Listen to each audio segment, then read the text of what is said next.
Good morning. Good morning, ma'am. Good morning, ma'am.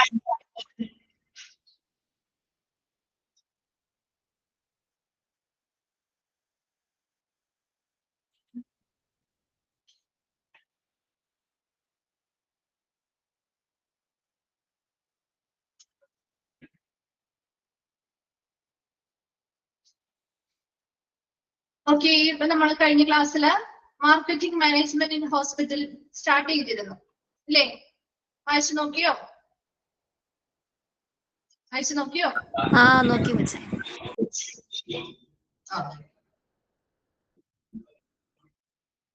Clear ആണോ?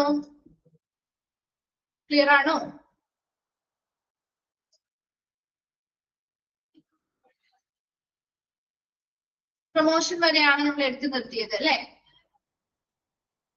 Promotion വരെയല്ലേ എടുത്തത്? Okay, ശരി.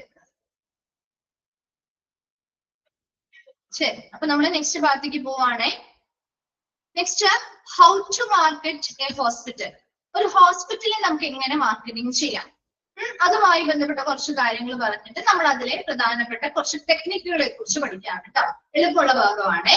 How to market a hospital. ഒരു ഹോസ്പിറ്റലിനെ നമുക്ക് എങ്ങനെ മാർക്കറ്റ് ചെയ്യാം?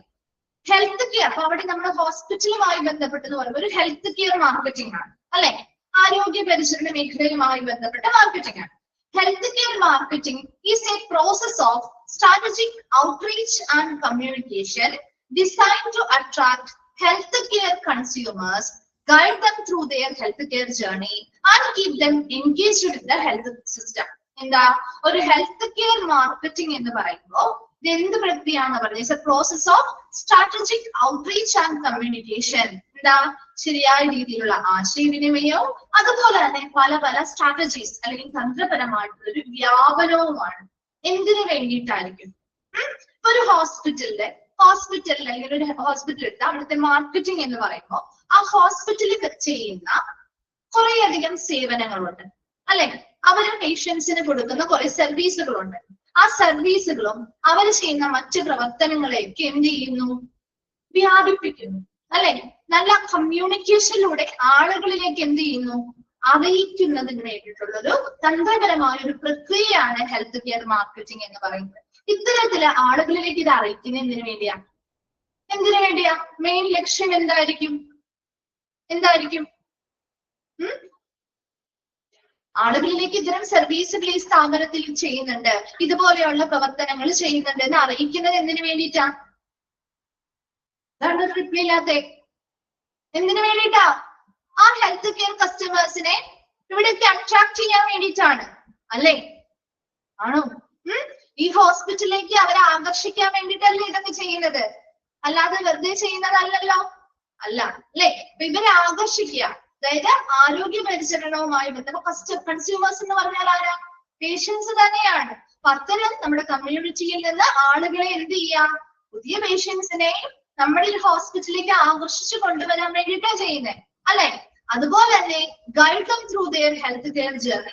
അവരുടെ ആരോഗ്യ പരിചരണ യാത്രയിലുടനീളം അവർക്ക് ആവശ്യമായ നിർദ്ദേശങ്ങളും കാര്യങ്ങളും നൽകി അവരെ നയിക്കുക. അതോടൊപ്പം തന്നെ and keep them engaged with the health system. ഈ ആരോഗ്യ സംവിധാനവുമായി ബന്ധപ്പെട്ട് എപ്പോഴും അവരെ എന്ത് ചെയ്യുക? എൻഗേജ്ഡ് ആക്കി നിലനിർത്തുക അല്ലെ? ഒരു ഹോസ്പിറ്റലിലേക്ക് വന്നു, ആ ഹോസ്പിറ്റലിൽ നിന്ന് തന്നെ ഉള്ള മറ്റു സേവനങ്ങളും കാര്യങ്ങളും ഒക്കെ അവർ ഉപയോഗിച്ചുകൊണ്ട് എപ്പോഴും ഈ ഹോസ്പിറ്റലിൽ അല്ലെങ്കിൽ ആ ഒരു ഹെൽത്ത് സിസ്റ്റവുമായി ബന്ധപ്പെട്ട് ഈ കസ്റ്റമേഴ്സിനെ അല്ലെങ്കിൽ നമ്മുടെ പേഷ്യൻസിനെ എപ്പോഴും എൻഗേജ്ഡ് ആയിട്ട് അല്ലെങ്കിൽ ഇടപെടലുകൾ നടത്തി നിർത്താൻ വേണ്ടിയിട്ട് ആണ് ഈ ഹെൽത്ത് കെയർ മാർക്കറ്റിംഗ് ചെയ്യുന്നത്. അപ്പോ ഹെൽത്ത് കെയർ മാർക്കറ്റിംഗ് എന്ന് പറഞ്ഞാൽ ഇത് എന്ത് പ്രക്രിയയാണ്? It's A process of strategic outreach and communication designed to attract healthcare consumers, guide them through their healthcare journey, and keep them engaged with the health system. എന്താ ഒരു തന്ത്രപരമായിട്ടുള്ള വ്യാപനവും ആശയവിനിമയവും നടത്തുന്ന ഒരു പ്രക്രിയയാണ് ഹെൽത്ത് കെയർ മാർക്കറ്റിംഗ് എന്ന് പറയുന്നത്. ഇതിലൂടെ നമുക്ക് ഹെൽത്ത് കെയർ കസ്റ്റമേഴ്സിനെ അല്ലെങ്കിൽ കൺസ്യൂമേഴ്സിനെ ആ ഹോസ്പിറ്റലിലേക്ക് ആകർഷിക്കാൻ പറ്റും. അതുപോലെ തന്നെ അവരുടെ ആ ഒരു ഹെൽത്ത് കെയർ ജേർണി, ആരോഗ്യ പരിചരണ യാത്രയിലുടനീളം അവരെ നയിക്കാൻ സാധിക്കും. അതുപോലെ എപ്പോഴും അവരെ ഈ ഒരു ഹെൽത്ത് സിസ്റ്റവുമായിട്ട് എൻഗേജ്ഡ് ആക്കി നിലനിർത്താനും സഹായിക്കുന്ന ഒരു പ്രക്രിയയാണ് ഹെൽത്ത് കെയർ മാർക്കറ്റിംഗ് എന്ന് പറയുന്നത്. അത് അണ്ടർലൈൻ ചെയ്ത് വെച്ചോട്ടോ. അടുത്തത് പറയുന്നത് as we consider hospital A direct marketing is impossible. അല്ലെ, ഒരു ഹോസ്പിറ്റലില് ഡയറക്റ്റ് മാർക്കറ്റിംഗ് അല്ലെങ്കിൽ നേരിട്ട് നമുക്ക് മാർക്കറ്റ് ചെയ്യാന്ന് പറയുന്നത് സാധ്യമല്ലാത്തൊരു കാര്യം. കാരണം എന്തുകൊണ്ടാ? Because hospital belong to a service industry which deal with human beings. അല്ലെ, ഹോസ്പിറ്റൽ എന്ന് പറയുന്നത് ഒരു സർവീസ് ഇൻഡസ്ട്രിയിലാണ് വരുന്നത്. അല്ലെ, ഒരു സർവീസ് ഇൻഡസ്ട്രിയിലല്ലേ ഹോസ്പിറ്റൽ പെടുന്നത്. അതുപോലെ തന്നെ ഹ്യൂമൻ ബീയിങ്സിനെയാണ് നമ്മൾ കൈകാര്യം ചെയ്യുന്നത്. അല്ലെ, അപ്പൊ അതുകൊണ്ട് നമുക്ക് ഒരിക്കലും ഒരു ഡയറക്റ്റ് മാർക്കറ്റിംഗ് സാധ്യമല്ല. പകരം നമുക്ക് ഇത് ചെയ്യാൻ പറ്റും, ഇൻഡയറക്ട്ലി നമുക്ക് മാർക്കറ്റ് ചെയ്യാം. അല്ലെ, so the marketing activities of a hospital is done indirectly by the expert of marketing department of a hospital. ഒരു ഹോസ്പിറ്റലിലെ മാർക്കറ്റിംഗ് ഡിപ്പാർട്ട്മെന്റിലെ എക്സ്പേർട്ട് ആയിട്ടുള്ള മാർക്കറ്റിംഗ് ഡിപ്പാർട്ട്മെന്റിലെ വിദഗ്ധരെ വെച്ചുകൊണ്ട് നമ്മൾ ഇൻഡയറക്റ്റ് ആയിട്ടുള്ള മാർക്കറ്റിംഗ് ആക്ടിവിറ്റീസ് ആണ് ഒരു ഹോസ്പിറ്റലിൽ സാധാരണയായിട്ട് ചെയ്യാറ്. അതിനു വേണ്ടിയിട്ട് നമ്മൾ യൂസ് ചെയ്യുന്ന കുറച്ച് ടെക്നിക്കുകളുണ്ട്. അതിൽ ഒരു 9 മാർക്കറ്റിംഗ് ടെക്നിക്കാണ് നമ്മൾ താഴെ പഠിക്കാൻ പോകുന്നത്. There are 9 marketing techniques for hospitals. ഹോസ്പിറ്റൽസിന് വേണ്ടിയിട്ട് മാർക്കറ്റിംഗ് ചെയ്യാൻ വേണ്ടിയിട്ടുള്ള പ്രധാനപ്പെട്ട 9 മാർക്കറ്റിംഗ് ടെക്നിക്കുകളാണ് നമ്മൾ പഠിക്കുന്നത്. ഓക്കെ, ഇവിടെ വരെ ക്ലിയർ ആണോ? ഇത്രയും ഭാഗം ഓക്കെയാണോ? ഓക്കെ, ശരി. നോക്കിയേ, ഇനി അത് ഓരോന്നും നമ്മൾ എക്സ്പ്ലെയിൻ ചെയ്ത് പഠിക്കണ്ട. ജസ്റ്റ് നമുക്ക് ആ ഒരു 9 പേരൊന്ന് പറഞ്ഞു പോവാം. അതിനുശേഷം അത് ഓരോന്നും എക്സ്പ്ലെയിൻ ചെയ്യാം. First one ആണ് advertorial. Second one ആണ് joining of a new doctor. Third one VIP visit. Fourth one health awareness program. Fifth one branding of stationaries. Sixth one medical camp. Seventh one career opportunities. And eighth one ask your doctor. And ninth one effective surgery. അപ്പോ ഇതില് first technique ആണ് നമ്മൾ നോക്കുന്നത്, അഡ്വർട്ടോറിയൽ. അതിൽ ആ ഒരു picture ആദ്യം ഒന്ന് നോക്കി. നിങ്ങൾ ഇതുപോലത്തെ പിക്ചർ ഒരു പേപ്പറിൽ എവിടെയെങ്കിലും കണ്ടിട്ടുണ്ടോ, വായിച്ചിട്ടുണ്ടോ, അല്ലെങ്കിൽ കണ്ടിട്ടുണ്ടോ? ഇതുപോലെ എന്തെങ്കിലും ഒരു പർട്ടിക്കുലർ സബ്ജക്റ്റുമായി ബന്ധപ്പെട്ട്, ഒരു ടോപ്പിക്കുമായി ബന്ധപ്പെട്ട് ഏതെങ്കിലും ഡോക്ടേഴ്സ് തയ്യാറാക്കിയിട്ടുള്ള ഇതുപോലെയുള്ള ആർട്ടിക്കിൾസ് വായിച്ചിട്ടുണ്ടോ? പേപ്പറിൽ കണ്ടിട്ടുണ്ടോ? എന്താണ്, ആരും കണ്ടിട്ടില്ലേ? ഇല്ല. അശ്വതി കണ്ടിട്ടില്ല. വേറെ ആരും കണ്ടിട്ടില്ല, വായിച്ചിട്ടുമില്ല. ഇത്തരത്തിലുള്ള ആർട്ടിക്കിൾസ് കണ്ടിട്ടില്ല. എന്തെങ്കിലും രോഗവുമായി ബന്ധപ്പെട്ടോ കാര്യങ്ങളുമായിട്ടായിരിക്കും. അതിന്റെ ലക്ഷണങ്ങൾ ഉണ്ടാവും, ആ രോഗം എന്താണെന്നുണ്ടാവും, അതിന്റെ പ്രധാനപ്പെട്ട സിംറ്റംസ് എന്താണെന്നുണ്ടാവും, അതിന് നമുക്ക് എങ്ങനെയൊക്കെ പ്രതിരോധിക്കാനുള്ള പ്രതിരോധ നടപടിക്രമങ്ങൾ ഉണ്ടാവും. അതുപോലെ തന്നെ അത് ഏത് ഹോസ്പിറ്റലെ അതുമായി ബന്ധപ്പെട്ട ഇമ്പോർട്ടന്റ് ഇൻഫർമേഷൻസ്, അവയർനെസ് നൽകുന്ന രീതിയിലുള്ള കാര്യങ്ങളൊക്കെ പറഞ്ഞിട്ടുണ്ട്. അതിന്റെ അവസാനം ഇത് ഏത് ഡോക്ടറാണ്, ആ ഡോക്ടറുടെ ഫോട്ടോയും ആ ഡോക്ടറുടെ പേരും ആ ഡോക്ടർ ഏത് ഹോസ്പിറ്റലിലാണ് പ്രസന്റ്ലി വർക്ക് ചെയ്യുന്നത്, ഏത് ഡിപ്പാർട്ട്മെന്റിലാണ്, അതുമായി ബന്ധപ്പെട്ട ഇൻഫർമേഷൻസും ഫോൺ നമ്പറും ഇമെയിൽ ഐഡിയും കാര്യങ്ങളും ഒക്കെ കൊടുത്തിട്ടുണ്ടാവും. കണ്ടിട്ടുണ്ടോ? അത് വേറെ ആരും വായിച്ചിട്ടില്ല? ക്യാൻസറുമായി ബന്ധപ്പെട്ടൊക്കെ എപ്പോഴും ഉണ്ടാവാറുണ്ടല്ലോ, അല്ലെങ്കിൽ ഇപ്പൊ പർട്ടിക്കുലർ ആയിട്ട് ഓരോ സമയത്തും വരുന്ന ഇഷ്യൂസ്, ഇപ്പോ പകർച്ചവ്യാധികളാണെങ്കിലും അല്ലെങ്കിൽ ഓരോ സമയത്ത് വരുന്ന അസലിലുള്ള ഇഷ്യൂസിനെയൊക്കെ സംബന്ധിച്ച് ഇതുപോലെ പേപ്പേഴ്സിലൊക്കെ കാണാറുണ്ട്. പേപ്പർ വായിക്കാറുണ്ടോ? അതാദ്യം ചോദിക്കട്ടെ, അല്ലെ? എന്നാലാണല്ലോ കാണുള്ളൂ. പേപ്പർ വായിക്കാറുണ്ടോ? അവിടെയും റിപ്ലൈ ഇല്ല, വായിക്കാറില്ല എന്നാണോ? അതാണോ ഈ മൗനം സമ്മതം ആണോ? എപ്പോഴെങ്കിലും ആശങ്ക പറഞ്ഞത് എപ്പോഴെങ്കിലും ഒക്കെ അല്ലെ? അവിടേക്ക് ഇരിക്കുന്ന കാണുമ്പോ എപ്പോഴെങ്കിലും ഒക്കെ എടുത്ത് നോക്കും. മിസ് ഉള്ളിലേക്കൊന്നും നോക്കാറില്ല അല്ലെ? ഫ്രണ്ട് പേജ് ഒക്കെ മാത്രമേ നോക്കിയിട്ട് പോവുള്ളൂ. അങ്ങനെയാണോ? അപ്പൊ ഇനി പേപ്പറൊക്കെ കിട്ടുമ്പോ ഒന്ന് നോക്കണം കേട്ടോ. അപ്പൊ ഇങ്ങനെയുള്ള ആർട്ടിക്കിൾസ് ഒക്കെ ഉണ്ടാവും. അപ്പൊ അതായത് ഇവിടെ ഇത്ര മാത്രമേ ഉദ്ദേശിക്കുന്നുള്ളൂ. അപ്പൊ ഇവിടെ എല്ലാത്തിനും നിങ്ങളിപ്പോ ഓൾറെഡി കണ്ടാൽ മനസ്സിലാവും. ശരിക്കും ഇതൊരു അഡ്വർടൈസ്മെന്റ് ആയിട്ട് നിങ്ങൾക്ക് തോന്നുന്നുണ്ടോ? ഇത് വായിക്കുന്ന ഒരു വ്യക്തിക്ക് ആർക്കെങ്കിലും ഒരു അഡ്വർടൈസ്മെന്റ് ആയിട്ട് തോന്നില്ല. കാരണം എന്താ, നമുക്കൊരു അവയർനെസ് തരാൻ വേണ്ടിയിട്ട് തന്നിരിക്കുന്നതായിട്ട് തോന്നാം, അല്ലേ? അല്ലാതെ ഇവിടെ ഒരു ഹോസ്പിറ്റലിന്റെ പേര്, അല്ലെങ്കിൽ നിങ്ങൾ ഈ ഹോസ്പിറ്റലിലേക്ക് വരൂ, ഞങ്ങൾക്ക് ഇനിയുടെ സർവീസുകളുണ്ട്, അങ്ങനെയൊന്നും അല്ലല്ലോ കൊടുത്തിരിക്കുന്നേ. അല്ല, നമുക്കൊരു അവയർനെസ് തരുന്ന രീതിയിൽ ഒരു എന്തെങ്കിലും പർട്ടിക്കുലർ സബ്ജക്റ്റ് ഒരു ടോപ്പിക് എടുത്തിട്ട് അതുമായി ബന്ധപ്പെട്ട് കുറെ അവയർനെസ് തരുന്ന രീതിയിലുള്ള കാര്യങ്ങളായിരിക്കും ഇതിൽ കൈകാര്യം ചെയ്യും. ഇപ്പൊ നമുക്ക് ഇതിന്റെ ഒരു പ്രത്യേകത എന്ന് വെച്ചാൽ എന്താന്ന് പറയും, ഡോക്ടേഴ്സ് ഇതിന്റെ കുറെ സിംറ്റംസ് ഒക്കെ കൊടുത്തിട്ടുണ്ടാവും. അപ്പൊ ചില സിംറ്റംസ് വായിക്കുമ്പോൾ നമുക്ക് ഉള്ളതുപോലെ തോന്നും. നിങ്ങൾ ഏതെങ്കിലും ഒക്കെ വായിക്കുമ്പോൾ തോന്നിയിട്ടുണ്ടോ? ചില ലക്ഷണങ്ങൾ, ഇന്ന ലക്ഷണങ്ങൾ എന്നുണ്ടെങ്കിൽ നിങ്ങൾ അത് അവഗണിക്കരുത്, ഉടനെ തന്നെ ഡോക്ടറെ കൺസൾട്ട് ചെയ്യണം എന്നൊക്കെ പറഞ്ഞ് നിങ്ങൾ വായിക്കുമ്പോൾ ചില ലക്ഷണങ്ങള് അയ്യോ ഇത് എനിക്കും ഉണ്ടല്ലോ എന്ന് തോന്നിയിട്ടുണ്ടോ? അതുമില്ലേ? തോന്നാറില്ല? തോന്നിയിട്ടില്ലേ? അങ്ങനെ ഒരു തോന്നൽ ഉണ്ടാക്കുക എന്നതാണ് അവരുടെ ലക്ഷ്യം. മനസ്സിലാവുന്നുണ്ടോ? അപ്പൊ അങ്ങനെ ഒരു തോന്നൽ സ്വാഭാവികമായിട്ടും കുറെയൊക്കെ ലക്ഷണങ്ങൾ എല്ലാവർക്കും നമുക്ക് നമ്മുടെ ശരീരവുമായി ബന്ധപ്പെട്ട് വരുന്നതാണ്, അല്ലേ? അപ്പൊ പക്ഷെ നമ്മുടെ ഉള്ളിൽ ഒരു ഭയം വരില്ലേ? നിങ്ങൾക്ക് അയ്യോ 1-2 ലക്ഷണങ്ങളൊക്കെ നമുക്കുള്ള പോലെ തോന്നുന്നുണ്ട്, അപ്പൊ നമ്മുടെ ഉള്ളിൽ ഒരു പേടി വരില്ലേ? വരൂലേ? എല്ലാവർക്കും വരുന്ന കാര്യമാണിത്, വരും, അല്ലെ? അപ്പൊ നമ്മൾ എന്ത് ചെയ്യും? എനിക്ക് ആ സുഖം തോന്നും, അല്ലെ? എത്രയും വേഗം നമുക്കതൊക്കെ പരിശോധിച്ച് കണ്ടെത്തണം എന്നുള്ള ഫീൽ ആയിരിക്കും, അല്ലെ? അത് ഇല്ല എന്ന് ഉറപ്പ് വരുത്തണം എന്നുള്ള ഒരു ഫീൽ ആയിരിക്കും. അത് ഉണ്ടെന്ന് ഉറപ്പ് വരുത്താൻ നമുക്ക് ആർക്കും താല്പര്യമില്ലല്ലോ, അല്ലെ? ഇല്ല എന്ന് ഉറപ്പ് വരുത്താനായിരിക്കും നമ്മൾ നോക്കുക, അല്ലെ? അപ്പൊ ഇത്തരത്തില് ഓരോ പേഷ്യന്റിന്റെയും മനസ്സിലേക്ക് ആ ഒരു ഭയം ഉണ്ടാക്കുക, അല്ലെങ്കിൽ ഇത്തരത്തിലൊരു ജിജ്ഞാസ ഉണ്ടാക്കുക, അതിലൂടെ ജെനുവിൻ ആയിട്ടുള്ള പേഷ്യൻസിനെ ആ പറഞ്ഞിരിക്കുന്ന സ്ഥാപനത്തിലേക്ക് എത്തിക്കുക.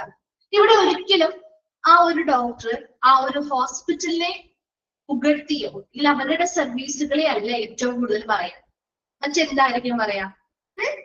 ആ രോഗവുമായിട്ട് ഒരു ക്യാൻസറുമായി ബന്ധപ്പെട്ടാണെങ്കിൽ ആ ക്യാൻസറിന്റെ എന്തുകൊണ്ടാണ് ക്യാൻസർ വരുന്നത്, അല്ലെങ്കിൽ അതിനുള്ള ലക്ഷണങ്ങൾ എന്തൊക്കെയാണ്, അതിൽ നമുക്ക് എന്തൊക്കെ പ്രിക്കോഷൻസ് എടുക്കാൻ പറ്റും, അല്ലെങ്കിൽ ഇപ്പൊ വന്നു കഴിഞ്ഞാൽ നമ്മൾ ചെയ്യേണ്ട കാര്യങ്ങൾ, അങ്ങനെയുള്ള കുറെ കാര്യങ്ങളാണ് പറയും. അവസാനം ഇന്ന ഡോക്ടർ ഇന്ന ഹോസ്പിറ്റലിൽ വർക്ക് ചെയ്യുന്ന ഈ ഒരു ഡിപ്പാർട്ട്മെന്റിൽ വർക്ക് ചെയ്യുന്ന വ്യക്തിയാണ്.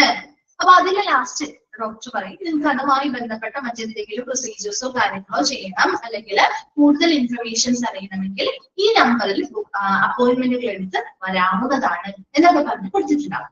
അപ്പൊ സ്വാഭാവികമായിട്ടും ഒത്തിരി പേരെങ്കിലും അതില് വിശ്വസിച്ച് വിളിക്കോ? ഇതുപോലെ സിംറ്റംസ് ഒക്കെ കണ്ട് പേടിയുള്ള ആളുകളൊക്കെ ആണെങ്കിൽ എനിക്കുണ്ട് അസുഖം എന്ന് വിചാരിച്ചിട്ട് നമ്മൾ ഈ ഡോക്ടറെ കാണാൻ പോവില്ലേ, അല്ലെങ്കിൽ ആ ഹോസ്പിറ്റലിൽ സന്ദർശിക്കാനായിട്ട് താല്പര്യം കാണിക്കോ? എന്താണ് ഒരു നെറ്റില്ലാതിരിക്കുന്നേ? രാവിലെ തന്നെ ഫുഡൊന്നും കഴിച്ചില്ലേ? ഫുഡൊക്കെ കഴിച്ചോ? എന്താണ് ഒരു റിപ്ലൈ ഇല്ലാതെ? വിസിറ്റ് ചെയ്യാൻ പോകും, അല്ലെ? അത് തന്നെയാണ് അവരുടെ മെയിൻ ഉദ്ദേശം. നോക്കിയേ, this term is A combination of advertisement and an editorial, a new form of merging an advertisement to a short story, finally ending up with the desired result. എന്തായിരിക്കും? അപ്പൊ ഇതെന്ന് പറഞ്ഞു ഈ ടേം നിങ്ങൾ നോക്കിയേ, അഡ്വർട്ടോറിയൽ, അതായത് എന്തിന്റെ കോമ്പിനേഷൻ ആണത്? ഒരു അഡ്വർടൈസ്മെന്റും ഒരു എഡിറ്റോറിയലും. അത് രണ്ടിന്റെയും കോമ്പിനേഷനിൽ വന്നിരിക്കുന്ന ഒരു ടേം ആണ്. ഏത് ടേം? അഡ്വർട്ടോറിയൽ എന്ന് പറയുന്ന ടേം. ക്ലിയർ ആയോ? ചോദിക്കാറുണ്ട് കേട്ടോ. ഏത് ടേം ആണ്? The combination of advertisement and editorial. ഏത് ടേം? അഡ്വർട്ടോറിയൽ എന്നത്. അപ്പൊ ഇതിൽ നിന്ന് തന്നെ കിട്ടുമല്ലോ. ഇനി ഇതെന്ന് പറഞ്ഞാൽ A new form of merging. ഒരു അഡ്വർടൈസ്മെന്റിനെ എന്ത് ചെയ്യുന്നു? ഒരു ഷോർട്ട് സ്റ്റോറി. എഡിറ്റോറിയൽ എന്ന് പറഞ്ഞാൽ നമ്മുടെ എന്താണ് സാധാരണ ആ ലേഖകൻ, ആ പത്രത്തിന്റെ ലേഖകർ എഴുതുന്ന പത്രാധിപർ എഴുതിയിട്ടുള്ള ഒരു ലേഖനമാണ് എഡിറ്റോറിയൽ. അപ്പൊ അത്തരത്തിലുള്ള ഒരു ലേഖനവും ഒരു അഡ്വർടൈസ്മെന്റും തമ്മിൽ മെർജ് ചെയ്യുന്നു, ലയിപ്പിച്ചുകൊണ്ട് നമ്മളൊരു ഷോർട്ട് സ്റ്റോറി പോലെ, ഒരു ചെറുകഥ പോലെ ഇതെന്ത് ചെയ്യുന്നു? പ്രസന്റ് ചെയ്യാണ് ചെയ്യുന്നത്. അതാണ് അഡ്വർട്ടോറി. രണ്ടിനെയും മിക്സ് ആണ്. അപ്പൊ അതൊരു പ്രസന്റ് ചെയ്യുമ്പോൾ അതിലൂടെ finally ending up with a desired result, നമുക്ക് ആഗ്രഹിച്ചിട്ടുള്ള ഫലം കിട്ടുന്നതിന് വേണ്ടിയിട്ട് നമ്മൾ ഈ ഒരു പ്രൊസീജിയർ ചെയ്യുന്നുണ്ട്. ഇതിലൂടെ bring the genuine patient to our targeted hospital by utilizing their weak point. അല്ലെ, നമ്മൾ ആ വീക്ക് പോയിന്റിലാണ് അവർ കയറി പിടിക്കുക. അല്ലെ, അതിനാണ് ഇത്തരത്തിലുള്ള ലക്ഷണങ്ങളും കാര്യങ്ങളും ഒക്കെ വെക്കുന്നത്. അപ്പൊ നമ്മുടെ ആ വീക്ക് പോയിന്റിൽ അവർ കയറി പിടിച്ചു. അല്ലെ, അപ്പൊ ആ വീക്ക് പോയിന്റ് ഉപയോഗിച്ചുകൊണ്ട് അവര് ടാർഗറ്റ് ചെയ്യുന്ന ഹോസ്പിറ്റലിലേക്ക് ജെനുവിൻ ആയിട്ടുള്ള പേഷ്യൻസിനെ എത്തിക്കുന്നതിന് വേണ്ടിയിട്ട് അവരാഗ്രഹിച്ച ആ ഒരു റിസൾട്ട് കിട്ടുന്നതിന് വേണ്ടിയിട്ട് ഒരു അഡ്വർടൈസ്മെന്റും ഒരു എഡിറ്റോറിയലും കൂടി ഒരുമിച്ച് ലയിപ്പിച്ചുകൊണ്ട് ഒരു ചെറുകഥ പോലെ അല്ലെങ്കിൽ ഒരു അവയർനെസ് തരുന്ന ഒരു ഇൻഫർമേഷൻസ് പോലെ നമ്മുടെ മുന്നിലേക്ക് ഒരു അഡ്വർട്ടോറിയൽ പ്രസന്റ് ചെയ്യുന്നതിനെയാണ് എന്ത് അഡ്വർട്ടോറിയൽ എന്ന ഒരു ടേം കൊണ്ട് സൂചിപ്പിക്കുന്നത്. ക്ലിയർ ആണോ? മനസ്സിലായോ അത് എന്താന്നുള്ളത്? അപ്പൊ ഒരു അഡ്വർട്ടോറിയൽ എന്ന് പറയുമ്പോൾ ആ ഒരു പിക്ചർ എപ്പോഴും മനസ്സിലേക്ക് വന്നോട്ടാ. ക്ലിയർ ആണോ? അഡ്വർട്ടോറിയൽ അല്ലെങ്കിൽ അഡ്വർട്ടോറിയൽ എന്ന് പറയുന്നത് എന്തിന്റെയൊക്കെ കോമ്പിനേഷൻ ആണ്? അഡ്വർടൈസ്മെന്റിന്റെയും എഡിറ്റോറിയലിന്റെയും കോമ്പിനേഷൻ ആണ്. അത് നമ്മൾ ആഗ്രഹിച്ച് റിസൾട്ട് കിട്ടുന്നതിന് വേണ്ടിയിട്ട് ഒരു അഡ്വർടൈസ്മെന്റും ഒരു ഷോർട്ട് സ്റ്റോറി അല്ലെങ്കിൽ ഒരു എഡിറ്റോറിയലും കൂടി ഒരു ലേഖനവും കൂടി മെർജ് ചെയ്തുകൊണ്ട് പുതിയൊരു കോൺസെപ്റ്റിൽ നമ്മൾ ആളുകളിലേക്ക് എത്തിക്കുന്നു. അതിലൂടെ ആളുകളുടെ വീക്ക് പോയിന്റ്സ് യൂട്ടിലൈസ് ചെയ്തുകൊണ്ട് നമ്മൾ ടാർഗറ്റ് ചെയ്ത ഹോസ്പിറ്റലിലേക്ക് ജെനുവിൻ ആയിട്ടുള്ള പേഷ്യൻസിനെ എത്തിക്കാനും ഇതിലൂടെ സാധിക്കുന്നുണ്ട്. ഒന്ന് വായിച്ചു നോക്കിയാ ട്യൂട്ടോറിയല്.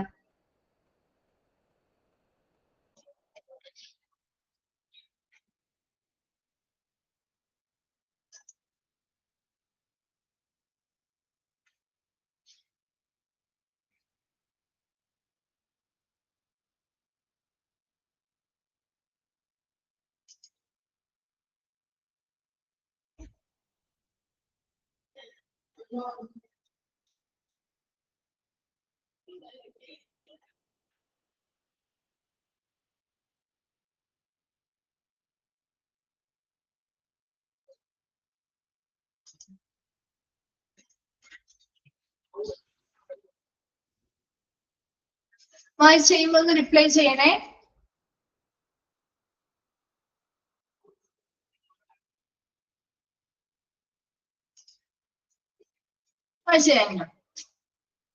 ശരി, നെക്സ്റ്റ് വൺ ആണ് joining of A new doctor.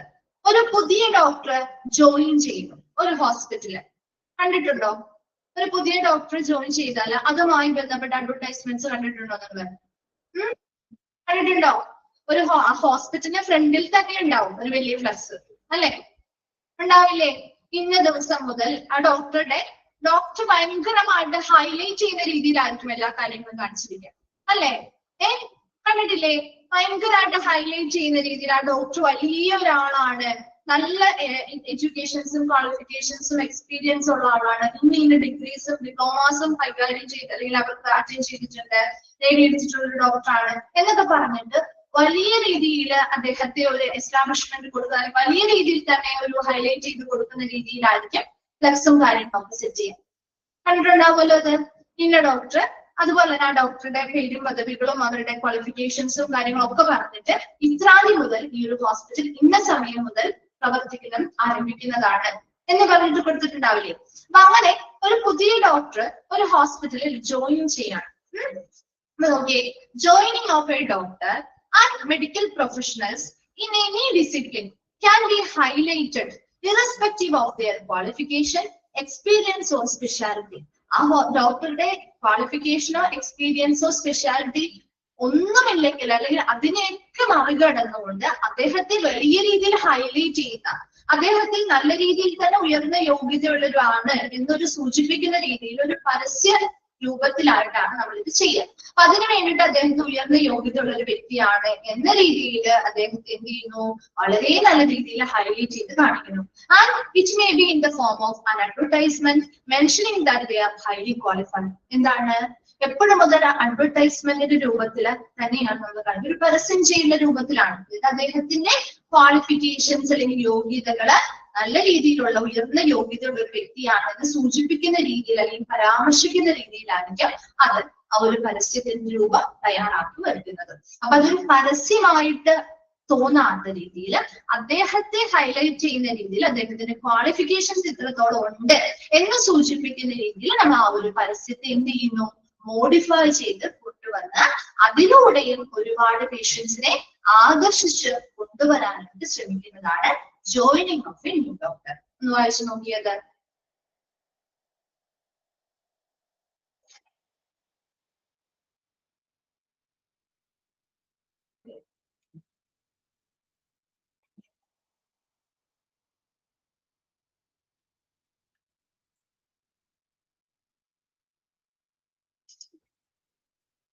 വായിച്ചു കഴിഞ്ഞോ? വായിച്ചു കഴിഞ്ഞവർ ഇത് റിപ്ലൈ ചെയ്യണേ. ഓക്കെ, ശരി. Then third one ആണ് VIP വിസിറ്റ്. എന്തായിരിക്കും? VIPs ഒക്കെ ഹോസ്പിറ്റലിൽ വിസിറ്റ് ചെയ്യാൻ വരാറില്ലേ? സന്ദർശനത്തിന് വരാറില്ലേ? വരാറുണ്ടോ? ഉണ്ട് അല്ലെ? അപ്പൊ അതിലൂടെയും നമുക്ക് ഹോസ്പിറ്റൽ എന്ത് ചെയ്യാം, ഒന്ന് മാർക്കറ്റിംഗ് ചെയ്യാം. എന്താ? We can follow the practice of inviting VIPs, especially celebrities, to our hospital, maybe for a casual visit, a complete health checkup, for an inauguration, or for a flag off ceremony. എന്തായിരിക്കും? ഇപ്പൊ ഇവിടെ നമുക്ക് inviting A VIP എന്ന് പറഞ്ഞാൽ very important persons അല്ലെ? Very important. ഇപ്പൊ celebrities ആവാം, സാധാരണയായിട്ട് കൂടുതലും സെലിബ്രിറ്റീസിനെ വിളിക്കാം. അപ്പൊ അത്ര കുറച്ചും കൂടി ആ ഒരു പോപ്പുലാരിറ്റി കിട്ടുമല്ലോ. അപ്പൊ അതിനു വേണ്ടിയിട്ട് സെലിബ്രിറ്റീസിനെ, അത്തരത്തിലുള്ള വെരി ഇമ്പോർട്ടന്റ് പേഴ്സൺസ് ആയിട്ടുള്ള വ്യക്തികളെയൊക്കെ നമ്മുടെ ഹോസ്പിറ്റലിലേക്ക് ഇൻവൈറ്റ് ചെയ്യുന്ന ഒരു രീതി നല്ലതാണ്. അപ്പൊ അങ്ങനെ ഇൻവൈറ്റ് ചെയ്ത് ചിലപ്പോൾ ഒരു കാഷ്വൽ ആയിട്ടുള്ള സാധാരണ വിസിറ്റിന് വേണ്ടിയിട്ടാവാം, അല്ലെങ്കിൽ ഒരു കംപ്ലീറ്റ് ആയിട്ടുള്ള ഹെൽത്ത് ചെക്കപ്പിന് വേണ്ടിയിട്ട് നമുക്ക് ഇൻവൈറ്റ് ചെയ്യാം, അല്ലെങ്കിൽ എന്തെങ്കിലും ഇനാഗുറേഷൻസിന് വേണ്ടിയിട്ട് ഇൻവൈറ്റ് ചെയ്യാം, അല്ലെങ്കിൽ ഇപ്പൊ എന്തെങ്കിലും പർട്ടിക്കുലർ ഡേയുമായി ബന്ധപ്പെട്ട് ഫ്ലാഗ് ഓഫ് സെറിമണി നടക്കുന്നുണ്ടെങ്കിൽ അതുമായി ബന്ധപ്പെട്ടൊക്കെ നമുക്ക് ഇൻവൈറ്റ് ചെയ്യാം. അപ്പൊ അത്തരത്തിലുള്ള രീതികൾ ഫോളോ ചെയ്യുന്നതിലൂടെയും നമുക്ക് എന്ത് ചെയ്യാൻ പറ്റും, ഒരുപാട് പേഷ്യൻസിനെ അട്രാക്ട് ചെയ്ത് ഈ സ്ഥാപനത്തിലേക്ക് കൊണ്ടുവരാൻ പറ്റും. പറ്റില്ലേ?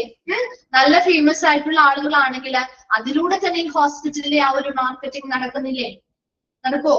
പറ്റും അല്ലെ? അപ്പൊ അതുകൊണ്ട് അത്തരത്തിലുള്ള രീതികൾ ഉപയോഗിച്ചും നമുക്ക് ഇൻഡയറക്റ്റ് ആയിട്ട് തന്നെ പേഷ്യൻസിനെ ഈ ഹോസ്പിറ്റലിലേക്ക് അട്രാക്ട് ചെയ്യാനും കൊണ്ടുവരാനും സാധിക്കുന്നുണ്ട്. വായിച്ചു നോക്കിയ VIP visit.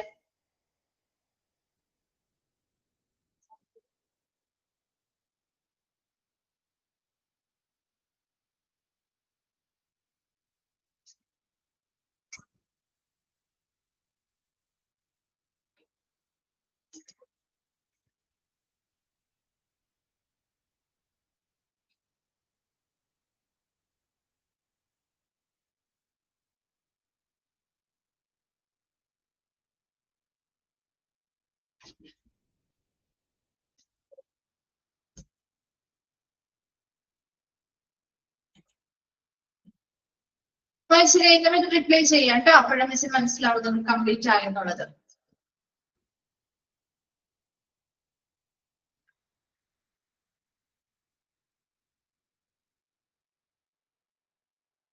Okay, then fourth one ആണ് health awareness program. Health awareness program അല്ലെ? ആരോഗ്യ ബോധവൽക്കരണ പരിപാടികൾ നടത്താറില്ലേ ഹോസ്പിറ്റലിലെ കെയർ ഓഫില്? നടത്താറില്ലേ? ഹെൽത്ത് അവയർനെസ് പ്രോഗ്രാമുകൾ നടത്താറില്ലേ? ഉണ്ട് അല്ലെ? അപ്പൊ എപ്പോഴും ഒരു ഹെൽത്ത് അവയർനെസ് പ്രോഗ്രാം നല്ലത് തന്നെയാണ് അല്ലെ? ആളുകൾക്ക് നല്ല രീതിയിലുള്ള ഒരു ബോധവൽക്കരണ പരിപാടികളാണ് സംഘടിപ്പിക്കുക. അതിൽ ഒരുപാട് കാര്യങ്ങളെ കുറിച്ച് അവർക്ക് ബോധവൽക്കരണം നൽകാൻ പറ്റും. Okay, awareness is one of the important aspects of as far as a layman is concerned. ഒരു സാധാരണ മനുഷ്യരെ സംബന്ധിച്ചിടത്തോളം ഒരു അവബോധമാണ് ഏറ്റവും പ്രധാന വശങ്ങളിൽ ഒന്നെന്ന് പറയുന്നത്. എല്ലാ കാര്യത്തെ കുറിച്ചും ഒരു അവബോധം ഉണ്ടായിരിക്കുക, അല്ലെങ്കിൽ ഒരു എഡ്യൂക്കേറ്റഡ് ആയിരിക്കുക, അല്ലെങ്കിൽ ഒരു അവയർനെസ് ഉണ്ടായിരിക്കുക എന്ന് പറയുന്നത് ഏറ്റവും വലിയൊരു കാര്യം തന്നെയാണ്. Then lack of awareness can result in dangerous situation. അല്ലെ? ചിലപ്പോ നമ്മുടെ ഹെൽത്തുമായി ബന്ധപ്പെട്ട ശരിയായ ഒരു അവബോധം ഇല്ലാത്ത ഒരു സിറ്റുവേഷൻ വന്നു കഴിഞ്ഞാൽ, അല്ലെങ്കിൽ ഒരു അവബോധം ഇല്ലെങ്കിൽ അതുമായി ബന്ധപ്പെട്ട ഒരുപാട് അപകടകരമായിട്ടുള്ള സാഹചര്യങ്ങൾ ചിലപ്പോ വന്നേക്കാം. അപ്പൊ അതുകൊണ്ട് തന്നെ അതേസമയം half awareness is more dangerous than lack of awareness. അവബോധമില്ലായ്മയേക്കാൾ അപകടമാണ് പകുതി അവയർനെസ് ഉണ്ടാവുക എന്ന് പറയുന്നത്. So by giving health awareness to people, the hospital always try to earn their support and goodwill. അപ്പൊ എപ്പോഴും ഒരു ഹോസ്പിറ്റലിൽ മുൻകൈ എടുത്ത് ഇത്തരത്തിലുള്ള അവയർനെസ് ക്ലാസ്സുകൾ കാര്യങ്ങളൊക്കെ നമ്മുടെ കമ്മ്യൂണിറ്റിക്ക് വേണ്ടി കൊടുക്കുകയാണെന്നുണ്ടെങ്കിൽ ആ കമ്മ്യൂണിറ്റിയിൽ ഈ സ്ഥാപനവുമായി ബന്ധപ്പെട്ട ആ ഒരു പിന്തുണ, അല്ലെങ്കിൽ അവരുടെ ആ ഒരു ഗുഡ് വിൽ, അല്ലെങ്കിൽ ആ ഒരു പ്രീതി, അല്ലെങ്കിൽ ആ ഒരു സപ്പോർട്ട്, ആ ഒരു വിശ്വാസം ഒക്കെ വർദ്ധിപ്പിക്കാൻ പറ്റൂലേ? പറ്റോ? ഹോസ്പിറ്റൽ നല്ല കാര്യങ്ങളെ ചെയ്യുന്നത് അല്ലേ? ഹോസ്പിറ്റൽ നല്ല കാര്യങ്ങളെ ചെയ്യുന്നത് മറ്റുള്ള ആളുകൾക്ക് പ്രസന്റ്ലി അപ്പൊ അപ്ഡേറ്റഡ് ആയിട്ടുള്ള എന്താണ് ഹെൽത്ത് പ്രോബ്ലംസുമായി ബന്ധപ്പെട്ട അവയർനെസ് ക്ലാസ്സുകൾ കൊടുക്കും. ഒരുപാട് പേർക്ക് അത് പ്രയോജനകരമാണ് അല്ലെ? അവബോധമില്ലാത്ത അല്ലെങ്കിൽ അവയർനെസ് ഒന്നും ഇല്ലാത്ത ആളുകൾക്ക് ഓരോ കാര്യങ്ങളെയും കുറിച്ചും വ്യക്തമായ ഒരു അവബോധം സൃഷ്ടിക്കാനൊക്കെ അത് സഹായിക്കുന്നുണ്ട്. അതോടൊപ്പം തന്നെ ആ ഹോസ്പിറ്റലിനോടുള്ള അവരുടെ വിശ്വാസവും പിന്തുണയും ആ ഒരു ജനപ്രീതിയും ഒക്കെ നമുക്ക് വർദ്ധിപ്പിക്കാനും ഇതിലൂടെ സാധിക്കുന്നു അല്ലെ? അപ്പൊ അതിലൂടെയൊക്കെ ഒരുപാട് പേഷ്യൻസിനെ ഹോസ്പിറ്റലിലേക്ക് കിട്ടില്ലേ? കിട്ടോ?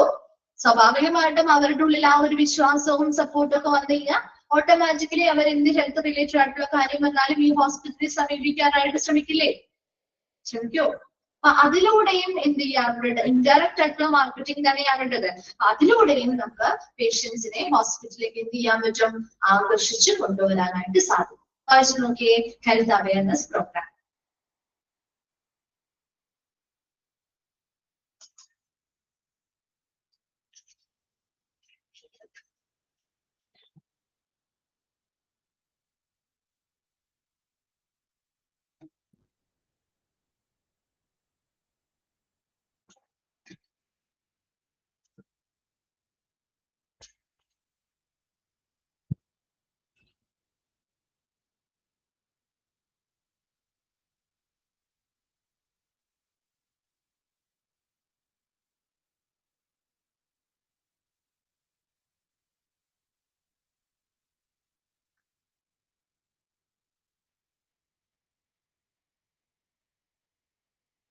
ഓക്കെ,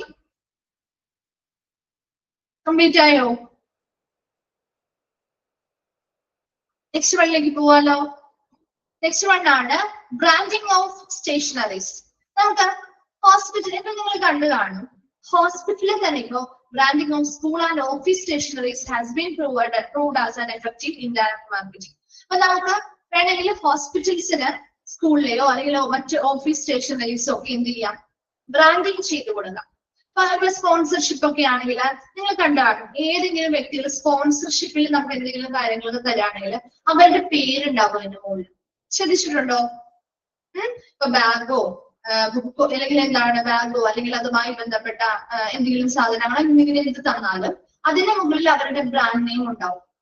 ആ തരുന്ന സ്പോൺസർ ചെയ്തിട്ടുള്ള ആരാണ് അവരുടെ പേര് ഉണ്ടാവില്ലേ? അത് ശരിക്കും അവരുടെ ആ ഒരു മാർക്കറ്റിംഗ് തന്ത്രമാണ്. അതുപോലെ തന്നെ ഇപ്പൊ ഹോസ്പിറ്റലിൽ ചെന്ന് കഴിഞ്ഞാൽ നിങ്ങൾ കണ്ടിട്ടുണ്ടോ? ഹോസ്പിറ്റലിലെ അവരുടെ ജീവനക്കാരുടെ ഡ്രസ്സില് അവരുപയോഗിക്കുന്ന വസ്ത്രങ്ങളില് ആ ഹോസ്പിറ്റലിന്റെ പേരുണ്ട്, ബ്രാൻഡ് നെയിം ഉണ്ട്. ശ്രദ്ധിച്ചിട്ടുണ്ടോ?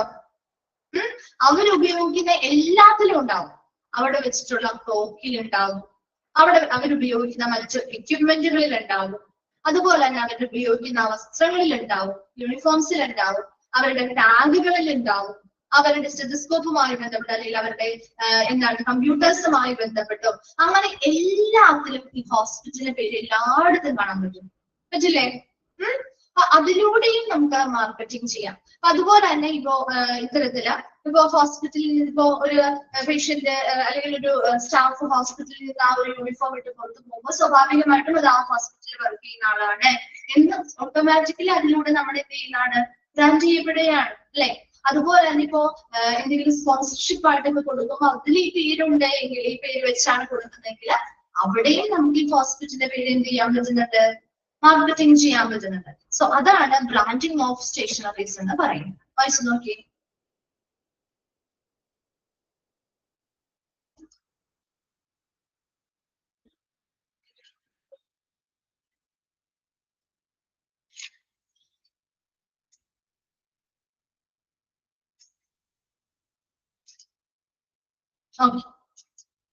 അടുത്തതാണ് മെഡിക്കൽ ക്യാമ്പ്. മെഡിക്കൽ ക്യാമ്പുകൾ കണ്ടക്ട് ചെയ്യാറില്ലേ? കണ്ടക്ട് ചെയ്യാറുണ്ടോ? പോയിട്ടുണ്ടോ മെഡിക്കൽ ക്യാമ്പില്? പോയിട്ടുണ്ടോ? ഏതെങ്കിലും മെഡിക്കൽ ക്യാമ്പിൽ പോയിട്ടുണ്ടോ? പോയിട്ടുണ്ട് അല്ലെ? അപ്പൊ ഇവിടെ മെഡിക്കൽ ക്യാമ്പുകൾ കണ്ടക്ട് ചെയ്യുന്നതും ഒരു ഇൻഡയറക്റ്റ് മാർക്കറ്റിംഗ് ടെക്നിക്ക് തന്നെയാണ് ഇവരുടെ. നോക്കിയേ, the pulse of the hospital is there OP, അതായത് ഔട്ട് പേഷ്യൻസ്. ഇപ്പൊ ഒരു ഹോസ്പിറ്റലിലെ പൾസ് ഓഫ് ദ ഹോസ്പിറ്റൽ എന്ന് പറയുന്നത് അവരുടെ ഔട്ട് പേഷ്യൻസ് ആണ്. ഏതൊരു പേഷ്യന്റും ഒരു ഔട്ട് പേഷ്യന്റ് ആയിട്ട് വന്നിട്ടാണ് ഇൻ പേഷ്യൻസിലേക്ക് മാറുന്നത്, അല്ലെ? അപ്പൊ അവരുടെ ഹോസ്പിറ്റലിലേക്ക് വരുന്ന ഓരോ പേഷ്യന്റ്, പൾസ് എന്ന് പറയുന്നത്, പൾസ് ഓഫ് ദ ഹോസ്പിറ്റൽ എന്ന് പറയുന്നത് ഔട്ട് പേഷ്യൻസ് ആണ്. ഔട്ട് പേഷ്യൻസ് എന്ന് പറഞ്ഞാൽ number of patient visiting the hospital ആണ് ഡെയിലി ആവറേജ്. എന്താ, ഒരു ദിവസേന ഒരു ആവറേജ് ആയിട്ട് ആ ഹോസ്പിറ്റലിലേക്ക് വിസിറ്റ് ചെയ്ത് പോകുന്ന നമ്പർ ഓഫ് പേഷ്യൻസിനെയാണ് നമ്മൾ ഔട്ട് പേഷ്യന്റ് എന്ന് പറയുന്നത്. And if OP is less normally, we can urge the doctor to convert into IP. അതായത് ഇപ്പൊ എല്ലാ ഡോക്ടേഴ്സിനാണെങ്കിലും ഒരു ടാർഗറ്റ് ഉണ്ട്. കേട്ടിട്ടുണ്ടോ അത്? ഇത്ര പേഷ്യൻസിനെ അഡ്മിറ്റ് ആക്കണം എന്ന രീതിയിൽ അവർക്കും ടാർഗറ്റുകൾ കൊടുക്കാറുണ്ട്. അപ്പൊ അത്തരത്തില് ഏത് പേഷ്യൻസിനെയാണ് സാധാരണയായിട്ട് ഡോക്ടേഴ്സിന് അഡ്മിഷൻ എടുക്കാനായിട്ട് പ്രോത്സാഹിപ്പിക്കാൻ പറ്റുള്ളൂ? ഔട്ട് പേഷ്യൻസ് ആയിട്ട് വരുന്നവര്, അല്ലെ? ഒരു ഹോസ്പിറ്റലിലേക്ക് ഔട്ട് പേഷ്യൻസ് ആയിട്ട് വരുന്നവരില് കുറച്ചധികം ബുദ്ധിമുട്ടും നോർമൽ അല്ലാത്ത ബുദ്ധിമുട്ടുകളുള്ള ആളുകളെ വെച്ചിട്ട് അവരുടെ ആ ഒരു സിവിയറിറ്റി, രോഗത്തിന്റെ ആ ഒരു തീവ്രതയ്ക്ക് അനുസൃതമായിട്ടാണ് നമ്മൾ ഇൻപേഷ്യന്റ് ആയിട്ട് മാറ്റുന്നത്, അല്ലെ? അപ്പൊ ഇവിടെ വരുന്ന ഔട്ട് പേഷ്യന്റുകളുടെ എണ്ണം കൂടുന്നതിനനുസരിച്ച് നമുക്ക് ഇൻപേഷ്യൻസിന് കിട്ടില്ലേ? കിട്ടുമോ? ഔട്ട് പേഷ്യൻസിന്റെ എണ്ണം കൂടുന്നതിനനുസരിച്ച് നമുക്ക് ഇൻപേഷ്യൻസിനെയും കിട്ടുമല്ലോ. പക്ഷെ സാധാരണ ഒരു ഹോസ്പിറ്റലില് നോർമലി ഔട്ട് പേഷ്യൻസ് എന്ന് പറഞ്ഞാൽ നോർമലിയിലേക്ക് താഴെയാണ്. ഒരുപാട് ഔട്ട് പേഷ്യൻസ് വരുന്നില്ല. അപ്പൊ അതുകൊണ്ട് തന്നെ ഡോക്ടറോട് നമുക്കത് നിർബന്ധിക്കാൻ പറ്റുമോ? ഡോക്ടറോട് പറയാൻ പറ്റുമോ വരുന്ന എല്ലാവരെയും ഇൻപേഷ്യന്റ് ആയിട്ട് കൺവേർട്ട് ചെയ്യാനായിട്ട്? പറയാൻ പറ്റുമോ? പറ്റില്ല, അല്ലെ? ഇൻപേഷ്യൻസ് പറഞ്ഞാൽ who are admitted in the hospital. ഹോസ്പിറ്റലിൽ അഡ്മിറ്റ് ആയി ട്രീറ്റ്മെന്റ് എടുക്കുന്ന പേഷ്യൻസിനെയാണ് ഇൻപേഷ്യൻ. അതൊക്കെ നിങ്ങൾക്ക് ഓൾറെഡി അറിയാവുന്ന കാര്യമാണ്. അപ്പോ ഈ ഒരു സമയത്ത് പേഷ്യൻസിന്റെ എണ്ണം ഹോസ്പിറ്റലിൽ കുറഞ്ഞു വരികയാണെങ്കിൽ ആ സമയങ്ങളിൽ ഇവർ ചെയ്യുന്ന ഒരു ടെക്നിക്കാണ് മെഡിക്കൽ ക്യാമ്പ്. എന്തായിരിക്കും മെഡിക്കൽ ക്യാമ്പിൽ എങ്ങനെയാണ് ചെയ്യാൻ? എന്തായിരിക്കും? പോയിട്ടുണ്ടല്ലോ. അപ്പൊ ഒന്ന് പറഞ്ഞേ, മെഡിക്കൽ ക്യാമ്പിൽ ഏതെങ്കിലും ഒരു സ്പെഷ്യാലിറ്റി ആയിരിക്കും അന്നത്തെ ദിവസം ക്യാമ്പ് നടത്തുന്നത്. ഇപ്പൊ ഡെന്റൽ ക്യാമ്പ് ആവാം, അല്ലെങ്കിൽ മറ്റേതെങ്കിലും ഐ ക്യാമ്പ് ആവാം. അങ്ങനെ ഏതെങ്കിലും ഒരു പർട്ടിക്കുലർ ആയിട്ടുള്ള ഒരു ഡിപ്പാർട്ട്മെന്റുമായി ബന്ധപ്പെട്ടായിരിക്കാം സാധാരണ ക്യാമ്പുകൾ നടത്തുക, അല്ലെങ്കിൽ ഒരു രോഗവുമായി ബന്ധപ്പെട്ടാൽ അതിന്റെ സ്പെഷ്യാലിറ്റി സർവീസുകൾ തരുന്ന ഡോക്ടേഴ്സ്, അതിന് ക്വാളിഫൈഡ് ആയിട്ടുള്ള ഡോക്ടേഴ്സ് തന്നെയായിരിക്കും ക്യാമ്പ് അറ്റൻഡ് ചെയ്യാനിരിക്കുന്നത്, അല്ലെങ്കിൽ കൺസൾട്ട് ചെയ്യാനിരിക്കുന്നത്.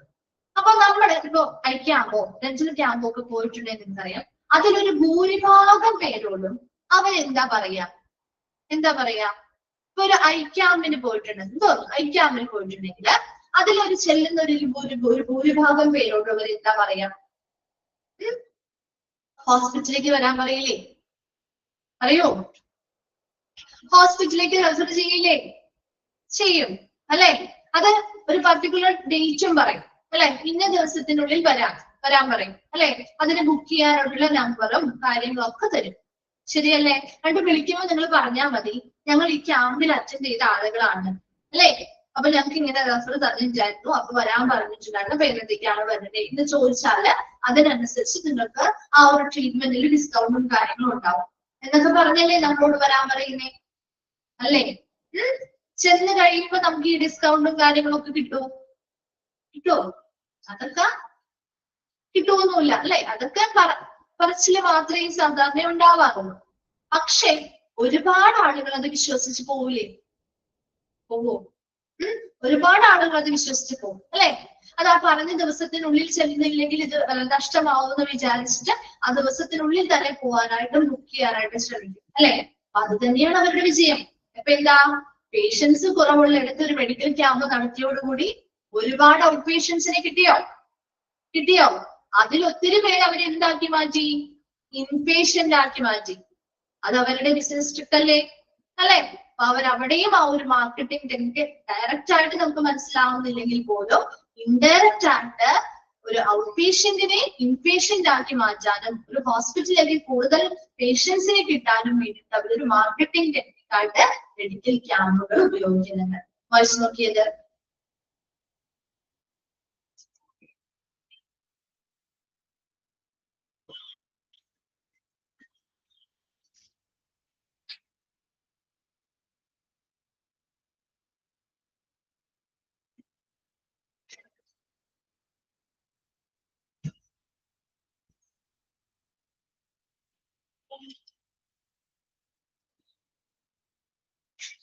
പക്ഷേ ശരി. നെക്സ്റ്റ് കരിയർ ഓപ്പർച്യൂണിറ്റി, തൊഴിലവസരങ്ങളുമായി ബന്ധപ്പെട്ട്. ഇപ്പൊ നിങ്ങൾ കരിയർ അഡ്വർടൈസ്മെന്റ്സ് കണ്ടിട്ടുണ്ടോ? ഹോസ്പിറ്റലൊക്കെ ഇടുന്നത് കണ്ടിട്ടുണ്ടോ? അത് ചിലപ്പോ നിലവിലുള്ള വേക്കൻസി ആവാം, ചിലപ്പോ ഇല്ലാത്ത ഒഴിവുകളും ആവാം, ചിലപ്പോ വരാനിരിക്കുന്നതാവാം, നിലവിലുള്ള വേക്കൻസീസ് ആവാം. അതുമായി ബന്ധപ്പെട്ട് കരിയർ ഓപ്പർച്യൂണിറ്റി, കരിയറുമായി ബന്ധപ്പെട്ട അഡ്വർടൈസ്മെന്റ്സ് പരസ്യം ചെയ്യും. ഇന്ന വേക്കൻസീസ് ഇത്ര എണ്ണം ഉണ്ട്, അതിനുള്ള ഇത്ര ദിവസത്തിനുള്ളിൽ അതിന് വേണ്ടിയിട്ടുള്ള ആപ്ലിക്കേഷൻ സബ്മിറ്റ് ചെയ്യുക, ഇന്റർവ്യൂസ് ഇന്ന ദിവസത്തിനുള്ളിൽ ആയിരിക്കും കണ്ടക്ട് ചെയ്യുന്നത് എന്നൊക്കെ പറഞ്ഞിട്ട് കണ്ടിട്ടില്ലേ അഡ്വർടൈസ്മെന്റ്സ്? അപ്പൊ അങ്ങനെയുള്ള അഡ്വർടൈസ്മെന്റിലൂടെയും നമുക്ക് ഹോസ്പിറ്റൽ എന്ത് ചെയ്യാൻ പറ്റും? പ്രൊമോട്ട് ചെയ്യാൻ പറ്റില്ലേ? പറ്റുമോ? അപ്പൊ ഇത്തരത്തിലുള്ള അഡ്വർടൈസ്മെന്റ് കാണുമ്പോൾ സ്വാഭാവികമായിട്ടും ഒന്നാമത്തെ റിസൾട്ട് എന്ന് പറയുന്നത് ഒരുപാട് ഒരൊറ്റ ഒരു അഡ്വർടൈസ്മെന്റ് കൊണ്ട് തന്നെ ഒരുപാട് ആ വേക്കൻസിക്ക് വേണ്ടിയിട്ടുള്ള ഒരുപാട് റെസ്യൂംസ് അല്ലെങ്കിൽ ബയോഡേറ്റാസ് നമുക്ക് കിട്ടും അല്ലെ? അപ്പൊ അതിൽ നിന്ന് നമുക്ക് ഏറ്റവും അനുയോജ്യം ആ ഒരു പൊസിഷൻ ഏറ്റവും ക്വാളിഫൈഡ് ആയിട്ടുള്ള ആളുകളെ തിരഞ്ഞെടുക്കാം. അത് ഒന്നാമത്തെ പ്രയോജനമാണ്. രണ്ടാമത്തെ എന്താ? ഓട്ടോമാറ്റിക്കലി ഇതിന്റെ കൂടെ തന്നെ ആ ഹോസ്പിറ്റലും ബ്രാൻഡ് ചെയ്യപ്പെടുന്നുണ്ട്. ഇപ്പൊ ചിലപ്പോൾ നമ്മൾ പുതിയതായിട്ട് കാണുന്ന ഒരു പേരായിരിക്കും ഹോസ്പിറ്റലിൽ, നമ്മൾ അപ്പൊ തന്നെ ഗൂഗിൾ ചെയ്ത് നോക്കൂലേ? അങ്ങനെ ആ ഒരു ഫീൽഡിൽ വർക്ക് ചെയ്യുന്ന ആളുകളാണ്, എനിക്ക് ആ ഒരു ഹോസ്പിറ്റലിൽ ജോലി അന്വേഷിക്കുന്നവരാണെങ്കിൽ നോക്കും അല്ലെ, ഇത് എവിടെയാ ഹോസ്പിറ്റൽ, അപ്പൊ കണ്ടിട്ട് നമ്മുടെ അടുത്ത് എവിടെയെങ്കിലും ആണോ, നമുക്ക് പോകാൻ പറ്റുന്ന ഏരിയ ആണോ നോക്കാറില്ലേ? നോക്കും സ്വാഭാവികമായിട്ടും. അപ്പൊ എപ്പോഴും അപ്പൊ അങ്ങനെയുള്ള രണ്ട് ഗുണമുണ്ട്. മൾട്ടിപ്പിൾ, അതായത് സിംഗിൾ ഷോട്ടിലെ മൾട്ടിപ്പിൾ റിസൾട്ട് ആക്കി ഇതിന് കിട്ടാം. അതായത് career advertisements for existing and non existing vacancy can be advertised aiming at multiple result in a single shot. എന്തൊക്കെ കാര്യങ്ങളാണ്? അപ്പൊ ഇത്തരത്തിലൊരു കരിയർ അഡ്വർടൈസ്മെന്റ് കൊടുക്കുമ്പോൾ ആ എക്സിസ്റ്റിംഗ് വേക്കൻസിക്ക് വേണ്ടിയുള്ള ആമ്പിൾ റെസ്യൂംസ് നമുക്ക് കിട്ടും അല്ലെ? അപ്പൊ അങ്ങനെ ആമ്പിൾ റെസ്യൂംസ് കിട്ടും, മതിയായ റെസ്യൂംസ് കിട്ടുമ്പോൾ അതിനനുസരിച്ച് ആ ഒരു പർട്ടിക്കുലർ പൊസിഷൻ ഫിൽ ചെയ്യാൻ വേണ്ടിയിട്ടുള്ള എംപ്ലോയീസിനെ നമുക്ക് അവരിൽ നിന്ന് തന്നെ സെലക്ട് ചെയ്യാൻ പറ്റും. അത് ഒന്നാമത്തെ ബെനിഫിറ്റ് ആണ്. രണ്ടാമത് എന്താ? ഓട്ടോമാറ്റിക്കലി ഹോസ്പിറ്റൽ അതിലൂടെ തന്നെ ബ്രാൻഡ് ചെയ്യപ്പെടുന്നുണ്ട്. ക്ലിയർ ആണോ? കരിയർ ഓപ്പർച്യൂണിറ്റി എന്താന്നുള്ളത് മനസ്സിലായോ? ഓക്കെ, വേഗം വായിച്ചു നോക്കിയേ.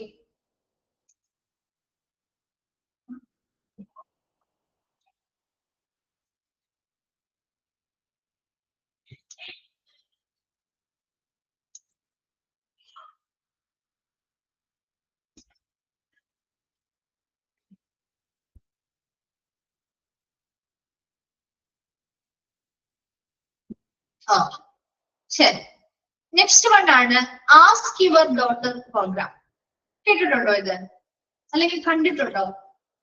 ടിവിയിലോ റേഡിയോയിലോ ഡോക്ടറോട് ചോദിക്കാം എന്ന് പറയുന്ന പ്രോഗ്രാം കണ്ടിട്ടുണ്ടോ? കേട്ടിട്ടുണ്ടാവും അല്ലെങ്കിൽ കണ്ടിട്ടുണ്ടാവും അല്ലെ? അപ്പൊ അതില് ഇതേപോലെ തന്നെ നമ്മൾ അഡ്വർട്ടോറിയൽ പറഞ്ഞ പോലെ തന്നെ ഏതെങ്കിലും ഒരു ഡിപ്പാർട്ട്മെന്റ്, ഒരു ഹോസ്പിറ്റലില് ഏതെങ്കിലും ഒരു പർട്ടിക്കുലർ ഡിപ്പാർട്ട്മെന്റിലെ ഹെഡായിട്ടൊക്കെ വർക്ക് ചെയ്യുന്ന അല്ലെങ്കിൽ സീനിയർ ആയിട്ട് വർക്ക് ചെയ്യുന്ന ഒരു ഡോക്ടർ ആയിരിക്കും അത്. ആ ഡോക്ടറോടായിരിക്കും നമുക്ക് കാര്യങ്ങൾ ചോദിക്കാൻ പറ്റുക അല്ലെ? ആ ഡോക്ടർ ഉണ്ടാവും, ഒരു ആങ്കറും ഉണ്ടാവും കൂടെ. കണ്ടിട്ടില്ലേ? അതിന്റെ നമുക്ക് ഫോൺ കോൾസിലൂടെയോ അല്ലെങ്കിൽ മുമ്പ് മെസ്സേജസ് വഴിയും ചെയ്യാറുണ്ട്, അല്ലെങ്കിൽ കത്തുകളിലൂടെയൊക്കെ. ഇപ്പൊ നേരിട്ട് ഡയറക്റ്റ് ഫോൺ കോളിലൂടെയൊക്കെ ചെയ്യും. അപ്പൊ അങ്ങനെ ചെയ്ത് കഴിഞ്ഞ് കഴിയുമ്പോൾ എന്ത് ചെയ്യാൻ പറ്റും? അതെ, ചാനൽസിലൊക്കെ കാണാറുണ്ട്. അപ്പൊ അത്തരത്തില് നമുക്ക് എന്ത് ചെയ്യാൻ പറ്റും? ആ റേഡിയോയിലുണ്ട്, ടെലിവിഷൻ, ന്യൂസ് പേപ്പറിലൊക്കെ ഉണ്ട്. ന്യൂസ് പേപ്പറിലൊക്കെയാണ് കത്ത് എഴുതിയിട്ട് അടുത്ത ലക്കത്തിലേക്ക് വരുമ്പോൾ, അടുത്ത പ്രാവശ്യത്തേക്ക് വരുമ്പോൾ അതിന്റെ മറുപടികളായിരിക്കും. അപ്പൊ ഇവിടെ എന്തെങ്കിലും പ്രത്യേകമായിട്ടുള്ള രോഗങ്ങളുമായി ബന്ധപ്പെട്ടാണ് ഇത്തരത്തിലുള്ള ആസ്ക് യുവർ ഡോക്ടർ പ്രോഗ്രാമുകൾ നടത്താറ്. അപ്പൊ അതില് നമുക്ക് ആ സ്പെസിഫിക് ആയിട്ടുള്ള രോഗം നമുക്ക് എന്താണ്, അതിനെ പറ്റിയും അതിന്റെ സിംറ്റംസിന്റെ ലക്ഷണങ്ങളെ പറ്റിയും ആ രോഗത്തെ കുറിച്ചും, ഇപ്പൊ പകർച്ചവ്യാധികളോ കാര്യങ്ങളോ ഉണ്ടെങ്കിൽ അത്തരം കാര്യങ്ങളെ കുറിച്ചും ഒക്കെ ഉള്ള ഒരു ചർച്ചയാണ് അവിടെ നടക്കുക അല്ലെ? അപ്പൊ പേഷ്യൻസ് അവരുടെ എന്താണ് ചിലപ്പോ ഡോക്ടേഴ്സുമായി ബന്ധപ്പെട്ട് കുറെ ക്വസ്റ്റ്യൻസ് ഡോക്ടേഴ്സിനോട് ചോദിച്ചാൽ അവര് മറുപടി പറയുന്നതാണ്. ചിലതിൽ ലൈവായിട്ടുള്ള സെക്ഷൻസ് ഉണ്ടാവാറുണ്ട് ഇല്ലേ? പേഷ്യൻസിന് നേരിട്ട് നമ്പേഴ്സ് കൊടുത്തിട്ട് വിളിച്ച് ആ ടൈം അതിന് മറുപടി പറഞ്ഞു കൊടുക്കുന്നവരുമുണ്ട്. അപ്പൊ അതിലൂടെയൊക്കെ ഇവർ എയിം ചെയ്യുന്നത് എന്താ? ആദ്യം തന്നെ അവർ പറയും ഇത് ഇന്ന ഹോസ്പിറ്റലിലെ ഇന്ന ഡോക്ടർ, ഇന്ന ഹോസ്പിറ്റലിലെ ഇന്ന ഡിപ്പാർട്ട്മെന്റിലെ സീനിയർ ആയിട്ട് വർക്ക് ചെയ്യുന്ന, ഇന്ന ഹോസ്പിറ്റലിൽ വർക്ക് ചെയ്യുന്ന ഡോക്ടറാണ്. അറിയില്ലേ? പറയൂ. അവിടെ ആ ഒരു ഹോസ്പിറ്റലിന്റെ പേരല്ലേ കൂടുതലും പരാമർശിക്കുന്നത്, അല്ലേ? അതുപോലെ തന്നെ ഇപ്പൊ ചില പേഷ്യൻസ് വിളിച്ചു പറയുമ്പോഴും മിക്കപ്പോഴും അവർ പറയുന്ന റിപ്ലൈ എന്താ? നമുക്ക് ഇങ്ങനെ നേരിട്ട് കാണാതെ നമുക്ക് പൂർണ്ണമായിട്ടും ഒന്നും പറയാൻ പറ്റില്ല. അപ്പൊ നിങ്ങൾ ഒരു ദിവസം കൺസൾട്ടേഷൻ എടുത്തിട്ട്, അഡ്മിഷൻ എടുത്തിട്ട്, അപ്പോയിന്റ്മെന്റ് എടുത്തിട്ട് ഹോസ്പിറ്റലിലേക്ക് നേരിട്ട് വരികയാണെങ്കിൽ നമുക്ക് പൂർണ്ണമായിട്ടുള്ള ഇൻഫർമേഷൻസും കാര്യങ്ങളും ആ പരിശോധനകൾ നടത്തി നമുക്ക് മനസ്സിലാക്കാൻ പറ്റും. അങ്ങനെയല്ലേ അവർ കൂടുതലും മറുപടി പറയാറ്, അല്ലേ? അല്ലാതെ ഇന്നതായിരിക്കും നിങ്ങളുടെ രോഗം അല്ലെങ്കിൽ ഇന്നതുപോലെ നമുക്ക് കറക്റ്റ് അങ്ങനെ പറയാൻ പറ്റുമെന്ന് ഒരിക്കലും അവർ മറുപടി പറയില്ല. നേരിട്ട് കണ്ടാൽ മാത്രമേ നമുക്ക് പൂർണ്ണമായിട്ട് വിവരങ്ങൾ പറയാൻ പറ്റുള്ളൂ എന്ന രീതിയായിരിക്കും അവർ ഫോളോ ചെയ്യും, അല്ലെ? അപ്പൊ അത്തരത്തിലുള്ള പ്രോഗ്രാമുകൾ ഇപ്പോൾ ടെലിവിഷനിലായിക്കോട്ടെ, ന്യൂസ് പേപ്പറിലായിക്കോട്ടെ, റേഡിയോ ചാനലുകളിലായിക്കോട്ടെ, അതിലൂടെ ആ സ്പെസിഫിക് ആയിട്ടുള്ള എലിമെന്റ്സ് അല്ലെങ്കിൽ ആ ഒരു പ്രത്യേക അസുഖങ്ങളെ കുറിച്ചും അതിന്റെ ലക്ഷണങ്ങളെ കുറിച്ചും ഒക്കെ നമുക്ക് ഇൻഫർമേഷൻസ് കിട്ടുന്നുണ്ട്. അതോടൊപ്പം തന്നെ നമുക്ക് അതിലൂടെ ഒരു ഇൻഡയറക്റ്റ് മാർക്കറ്റിംഗ് എന്ന രീതിയിലൂടെ ഹോസ്പിറ്റലിലേക്ക് പേഷ്യൻസിനെയും അട്രാക്ട് ചെയ്ത് കൊണ്ടുവരാനായിട്ട് സഹായിക്കുന്നുണ്ട്. അപ്പൊ നോക്കിയേ, അറേഞ്ച്മെന്റ് അഡ്വർടൈസ്മെന്റ് പോലെ തന്നെയാണ്, പക്ഷെ നമുക്കത് ഒരു അഡ്വർടൈസ്മെന്റ് അല്ലെങ്കിൽ പരസ്യമായിട്ട് നമ്മൾ തോന്നിക്കുന്നില്ല. അതാണ് ഇൻഡയറക്റ്റ് മാർക്കറ്റിംഗ് എന്ന് പറയുന്നത്. എപ്പോഴും നമുക്ക് നേരെ നോക്കുമ്പോൾ അയ്യോ ഇത് നല്ലൊരു കാര്യമാണല്ലോ, അല്ലെങ്കിൽ ഇപ്പൊ ഒരു അവയർനെസ് പ്രോഗ്രാം നടത്തും, ഒരു ക്യാമ്പ് നടത്തും, നമുക്ക് എപ്പോഴും പോസിറ്റീവായ രീതിയിലല്ലേ നമ്മൾ കാണാം. നമുക്ക് വേണ്ടിയിട്ട് ഒരുപാട് കാര്യങ്ങൾ ആ ഹോസ്പിറ്റലിൽ ചെയ്തു തരുന്നു. ആ രീതിയിലല്ലേ നമ്മളൊരു സാധാരണ ഒരു മെമ്പർ ആയിരുന്ന രീതിയിൽ നമ്മൾ എടുക്കുന്നത്, അല്ലേ? ആണ്. അതെ. അപ്പോ സ്വാഭാവികമായിട്ടും ആ ഒരു രീതി ഡയറക്റ്റ് മാർക്കറ്റിംഗ് അവിടെ വരുന്നില്ല, ഇൻഡയറക്റ്റ് ആയിട്ട്. പക്ഷെ ആളുകളെ അത് മനസ്സിലാക്കാതെ തന്നെ ഇതിലേക്ക് കൊണ്ടുവരികയാണ് ചെയ്യുന്നത്. അപ്പൊ നോക്കി, arrangement of ask your doctor program in television, news paper, radio channels regarding their ailments, specific ailments, symptoms and an epidemic are discussed here. പ്രത്യേകമായിട്ടുള്ള അത്തരം അസുഖങ്ങളോ അതിന്റെ ലക്ഷണങ്ങളോ അല്ലെങ്കിൽ പകർച്ചവ്യാധികളോ ഉണ്ടെങ്കിൽ അത്തരത്തിലുള്ള കാര്യങ്ങളെ കുറിച്ചൊക്കെ ഇവിടെ ചർച്ചകൾ നടത്തുകയും ആ ഹോസ്പിറ്റലിനെ അവിടെ പ്രൊമോട്ട് ചെയ്യുകയും ചെയ്യുന്നുണ്ട്. വേഗം വായിച്ചു നോക്കിയേ, ask your doctor.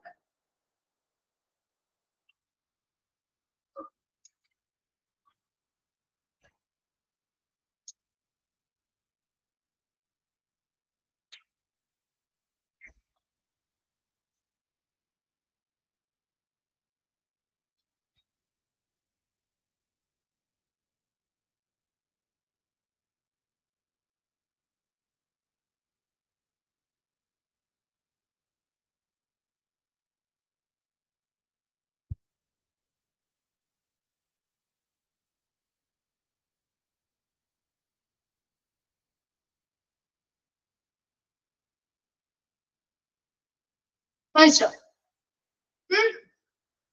Okay, last one ആണ് ആൻ എഫക്റ്റീവ് സർജറി. ഒരു ഫലപ്രദമായിട്ടുള്ള ശസ്ത്രക്രിയകൾ നടത്തിയിട്ടുണ്ടെങ്കിൽ കണ്ടിട്ടുണ്ടോ നിങ്ങള്, അല്ലെങ്കിൽ കേട്ടിട്ടുണ്ടോ? പേപ്പേഴ്സിലും ന്യൂസ് പേപ്പേഴ്സിലും ഇപ്പൊ നമ്മുടെ സോഷ്യൽ മീഡിയ ഒക്കെ ആക്റ്റീവ് ആയതുകൊണ്ട് അതിലൊക്കെ വരാറുണ്ട്. വളരെ ഫേമസ് ആയിട്ടുള്ള എന്തെങ്കിലും ഒരു ഇമ്പോർട്ടന്റ് ആയിട്ടുള്ള, സാധാരണ സർജറീസ് അല്ല, വളരെ ഫേമസ് ആയിട്ടുള്ള വളരെ ഇമ്പോർട്ടന്റ് ആയിട്ടുള്ള കോംപ്ലക്സ് ആയിട്ടുള്ള എന്തെങ്കിലും സർജറീസോ കാര്യങ്ങളോ ചെയ്തിട്ടുണ്ടെങ്കിൽ അത് അവർ പരസ്യം ചെയ്യും, പുറത്തേക്ക് അറിയിക്കും. അത് നിങ്ങൾ അതെ ഇപ്പൊ ഓർഗൻ ട്രാൻസ്പ്ലാന്റേഷൻ പോലെ അല്ലെങ്കിൽ എങ്കിലും അത്തരത്തിലുള്ള എന്തെങ്കിലും വളരെ സങ്കീർണമായിട്ടുള്ള വളരെ റെയർ ആയിട്ട് ചെയ്യുന്ന സർജറീസ് കാര്യങ്ങൾ ഹോസ്പിറ്റലിൽ നടത്തിയിട്ടുണ്ടെങ്കിൽ ന്യൂസിലൊക്കെ കാണാറുണ്ടല്ലോ, അത് ഏത് ഹോസ്പിറ്റലാണ് നടന്നത്, ഏത് പേഷ്യന്റിനാണ് നടന്നത്, അതിൽ ഏതൊക്കെ ഡോക്ടേഴ്സ് പങ്കെടുത്തു, കണ്ടിട്ടുണ്ടോ? അപ്പൊ ഇത്തരത്തില് അങ്ങനെ ഒരു സർജറിയുമായി ബന്ധപ്പെട്ട് ഒരു ന്യൂസ് കണ്ടെന്ന് വിചാരിക്കാം. അപ്പൊ അത്തരത്തിലുള്ള രോഗങ്ങളാണ് ഇപ്പൊ ഹാർട്ടുമായി ബന്ധപ്പെട്ട ഒരു സർജറിയാണ് ചെയ്തിരിക്കുന്നതെന്ന് വിചാരിക്കാം. അപ്പൊ അത്തരത്തിലുള്ള രോഗങ്ങളാല് ബുദ്ധിമുട്ടുന്ന ഒരുപാട് പേഷ്യൻസ് നമ്മുടെ നാട്ടിലുണ്ട്, അല്ലെ? നമ്മുടെ കമ്മ്യൂണിറ്റിയിലുണ്ടാവും. അപ്പൊ അത്തരത്തിലുള്ള പേഷ്യൻസിന് എന്താ തോന്നുക? നമുക്ക് അങ്ങനെ ഒരു അസുഖം ഉണ്ടായിരുന്നു എങ്കിൽ നമുക്ക് എന്താ തോന്നാം? ഞാൻ ഒരുപാട് ആശുപത്രികളിൽ പോയിട്ടും എനിക്ക് അതിൽ വലിയ മാറ്റങ്ങൾ ഉണ്ടായിട്ടില്ല. ചിലപ്പോ എനിക്ക് ഈ ഹോസ്പിറ്റലിൽ പോയാല് അവിടുത്തെ ട്രീറ്റ്മെന്റ് കൊണ്ട് ചിലപ്പോൾ എനിക്ക് അതിന് മാറും, അല്ലെ? കാരണം ഇത്രയും വലിയ സർജറി വരെയും, അതെ, ഇത്രയും വലിയ സർജറി വരെയും ചെയ്ത് സക്സസ്ഫുൾ ആക്കിയ സ്ഥാപനമാണ്, ഡോക്ടേഴ്സാണ്. അപ്പൊ അവരുടെ അടുത്ത് പോയി കഴിഞ്ഞാൽ എനിക്കും അതിലൊരു മാറ്റം വന്നാലോ, അല്ലെങ്കിൽ എന്റെ ആ ഒരു കണ്ടീഷൻ നല്ല രീതിയിൽ റിക്കവർ ചെയ്യാൻ സാധിച്ചാലോ ഇല്ലേ? ആ ഒരു ചിന്ത എല്ലാവരുടെയും മനസ്സിൽ വരില്ലേ? അത്തരത്തിലുള്ള രോഗങ്ങളുള്ള ആളുകൾക്ക് അല്ലെങ്കിൽ അവരുടെ ഫാമിലി മെമ്പേഴ്സിന് സ്വാഭാവികമായിട്ടും വരും അല്ലെ? അപ്പൊ അതിനനുസരിച്ച് അപ്പൊ ഇതും നമ്മൾ എന്ത് ചെയ്യുന്നു? ഒരു മാർക്കറ്റിംഗ് ടൂൾ ആക്കി മാറ്റുകയാണ് ചെയ്യുന്നത്. ഇപ്പൊ എന്താ? The hospital must be undergoing a lot of surgery. ഒരുപാട് ശസ്ത്രക്രിയകൾ ഹോസ്പിറ്റലിൽ നടക്കുന്നുണ്ട്, സർജറീസ്. എന്നാലും അതിൽ ചില പ്രത്യേകമായിട്ടുള്ള സഡൻ സ്പെസിഫിക് കോംപ്ലിക്കേറ്റഡ് സർജറി, അതിൽ തന്നെ പ്രത്യേകമായിട്ടുള്ള വളരെ സങ്കീർണമായിട്ടുള്ള വളരെ റെയറസ്റ്റ് ആയിട്ടുള്ള സർജറീസോ കാര്യങ്ങളോ ചെയ്യുന്നുണ്ടെങ്കിൽ അത് we can use it as a tool of marketing tool ആയിട്ട് യൂസ് ചെയ്തുകൊണ്ട് അതിലൂടെയും ഹോസ്പിറ്റൽസിലേക്ക് പേഷ്യൻസിനെ നമുക്ക് എന്ത് ചെയ്യാൻ പറ്റും? ആകർഷിച്ചു കൊണ്ടുവരാനായിട്ട് സാധിക്കും. വായിച്ചു നോക്കിയേ, an effective surgery.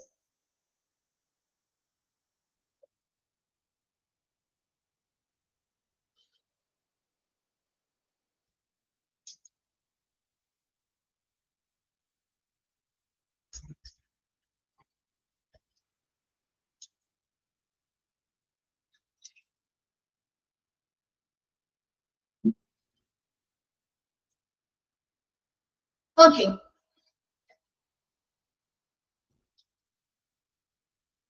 കഴിഞ്ഞോ? ഓക്കെ അല്ലേ?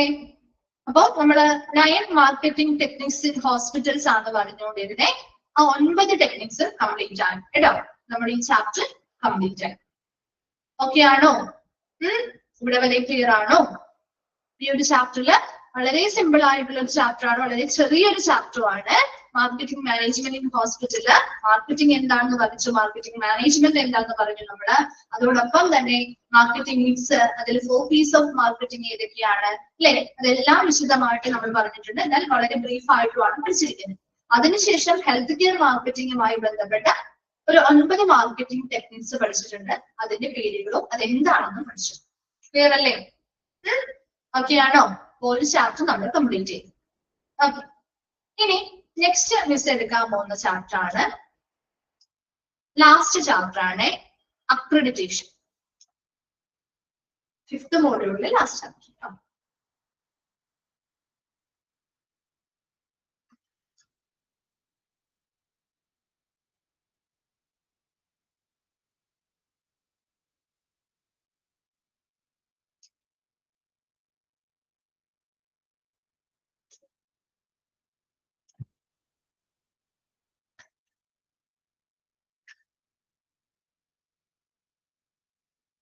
എയ്ത്ത് ചാപ്റ്റർ കേട്ടോ, അക്രഡിറ്റേഷൻ എന്ന് പറഞ്ഞ ചാപ്റ്റർ ആണ് ഇനി തുടങ്ങാൻ പോകുന്നത്.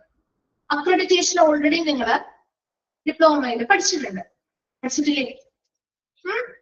പഠിച്ചിട്ടുണ്ടോ? പഠിച്ചിട്ടുണ്ട്. അപ്പൊ അതിന്റെ കുറച്ചും കൂടി എക്സ്പാൻഡ് ചെയ്ത രീതിയാണ്. അപ്പൊ അക്രഡിറ്റേഷൻ എന്ന് പറഞ്ഞാൽ ശരിക്കും ഒരു ബാഹ്യമായിട്ടുള്ള ഒരു അംഗീകാരമാണ്, ശരിയല്ലേ? ഒരു പൊതുവായിട്ടുള്ള ബാഹ്യ അംഗീകാരം നമ്മളൊരു ഹോസ്പിറ്റലിനോ അതൊരു പദവി, ഒരു സ്റ്റാറ്റസ് അല്ലെങ്കിൽ ഒരു അംഗീകാരം നമ്മൾ കൊടുക്കുകയാണ്. എന്തിന്റെ ബേസിസിലാണ് കൊടുക്കുന്നത്? എന്തിന്റെ ബേസിസിലാണ് കൊടുക്കുന്നത്? ഒരു ഹോസ്പിറ്റലിന് അക്രഡിറ്റേഷൻ കൊടുക്കണമെങ്കിൽ എന്തിന്റെ അടിസ്ഥാനത്തിലാണ് കൊടുക്കുക? എന്തിന്റെ അടിസ്ഥാനത്തിലാണ്? ചില ക്രൈറ്റീരിയാസ് ഉണ്ട്, മാനദണ്ഡങ്ങളുണ്ട് അല്ലെ, ചില സ്റ്റാൻഡേർഡ്സ്. ഇപ്പൊ നാബാണ് അക്രഡിറ്റേഷൻ കൊടുക്കുന്നത്, നാബിന്റെ സ്റ്റാൻഡേർഡ്സ് പാലിക്കുന്നുണ്ടോ അല്ലെ? ആ നാബിൻ പറഞ്ഞ സ്റ്റാൻഡേർഡ്സിൽ പറഞ്ഞിരിക്കുന്ന പ്രകാരമുള്ള എല്ലാ കാര്യങ്ങളും പാലിക്കുന്നുണ്ടോ? അതിനനുസരിച്ച് ആ ക്വാളിറ്റിയുമായി ബന്ധപ്പെട്ട അവരുടെ പെർഫോമൻസ് എത്രത്തോളം ഉണ്ട്, അതിനെ ബേസ് ചെയ്ത് അല്ലെങ്കിൽ അതിനെ വിലയിരുത്തിക്കൊണ്ടാണ് അവർക്ക് അക്രഡിറ്റേഷൻ അല്ലെങ്കിൽ ഈ പറയുന്ന അംഗീകാരം നൽകുന്നത് അല്ലേ? ആണോ? അക്രഡിറ്റേഷൻ നൽകുന്നത് അങ്ങനെയല്ലേ? അതെ. അപ്പൊ നമ്മൾ അക്രഡിറ്റേഷൻ എന്താണ് മുതലായ കാര്യങ്ങളൊക്കെ ജസ്റ്റ് ഒരു ബ്രീഫായിട്ട് നമ്മുടെ ഡിപ്ലോമയിൽ പഠിച്ചിട്ടുണ്ട്. നാബിനെ പറ്റി പഠിച്ചിട്ടുണ്ട്, JCയെ പറ്റി പഠിച്ചിട്ടുണ്ട്, പഠിച്ചിട്ടില്ലേ? അപ്പൊ ഇവിടെ ഈ ചാപ്റ്ററിലും നമ്മൾ ഈ പറയുന്ന കാര്യങ്ങളൊക്കെ പഠിക്കുന്നുണ്ട്. കുറച്ചും കൂടി എക്സ്പാൻഡ് ചെയ്ത രീതിയല്ല പഠിക്കുന്നത്. നമ്മൾ നാബിന്റെ ഒക്കെ patient centred standard, organisation centred standard ഒക്കെ ജസ്റ്റ് ആ പേരുകൾ മാത്രമല്ലേ പഠിച്ചുള്ളൂ അല്ലെ? ജസ്റ്റ് ആ പേരുകൾ മാത്രമല്ലേ നമ്മൾ പഠിച്ചു പോന്നിട്ടുള്ളൂ, അതിന്റെ എക്സ്പാൻഡഡ് ഫോമും ഷോർട്ട് ഫോമും. പക്ഷെ ഇവിടേക്ക് വരുമ്പോൾ അത് കുറച്ചും കൂടി ഡീറ്റെയിൽ ആയിട്ട് നമ്മൾ പഠിക്കുന്നത്. അപ്പൊ അതൊക്കെ ആദ്യ ഭാഗം കഴിഞ്ഞിട്ട് നെക്സ്റ്റിലേക്ക് വരുമ്പോഴാട്ടോ അത് ഓരോന്നും നമ്മൾ സെക്ഷൻ ആയിട്ട് തന്നെ പഠിക്കുന്നേ. അപ്പൊ ആദ്യം നമ്മൾ അക്രഡിറ്റേഷനുമായി ബന്ധപ്പെട്ട കുറച്ച് കാര്യങ്ങൾ പഠിക്കുന്നുണ്ട്. അപ്പോ നോക്കാം, ആ ഫസ്റ്റ് പാരഗ്രാഫിൽ നോക്കാം. Accreditation is the external recognition of your adherence to a set of standards to perform an activity or hold a certain status. ഒരു പ്രത്യേക പദവി അല്ലെങ്കിൽ ഒരു പ്രത്യേക ആക്ടിവിറ്റി അല്ലെങ്കിൽ ഒരു പ്രത്യേക പ്രവർത്തനം നടത്തുന്നതിന് വേണ്ടിയിട്ട് ഒരു സെറ്റ് ഓഫ് സ്റ്റാൻഡേർഡ്സ്, ഒരു കൂട്ടം മാനദണ്ഡങ്ങൾ പാലിക്കുന്നതിന്റെ ഒരു അല്ലെങ്കിൽ ഒരു അത് പാലിക്കുന്നതിന്റെ ഒരു അംഗീകാരം, ഒരു ബാഹ്യമായ ഒരു കിട്ടുന്ന ഒരു ബാഹ്യമായ അംഗീകാരമാണ് ശരിക്കും അക്രഡിറ്റേഷൻ എന്ന് പറയുന്നത്. അപ്പൊ നമ്മളിപ്പോ ഒരു പദവി നിലനിർത്തുന്നു, ഇപ്പൊ ഒരു അക്രഡിറ്റേഷൻ എന്നൊരു പദവി നിലനിർത്തുന്നതിന് വേണ്ടിയോ അല്ലെങ്കിൽ ഒരു ആക്ടിവിറ്റീസ് നന്നായിട്ട് പെർഫോം ചെയ്യുന്നതിന് വേണ്ടിയിട്ടോ ഒരു കൂട്ടം മാനദണ്ഡങ്ങൾ പാലിക്കുന്നതിന് നമുക്ക് കിട്ടുന്ന ഒരു ബാഹ്യമായ അംഗീകാരമാണ് ശരിക്കും അക്രഡിറ്റേഷൻ. ശരിയല്ലേ?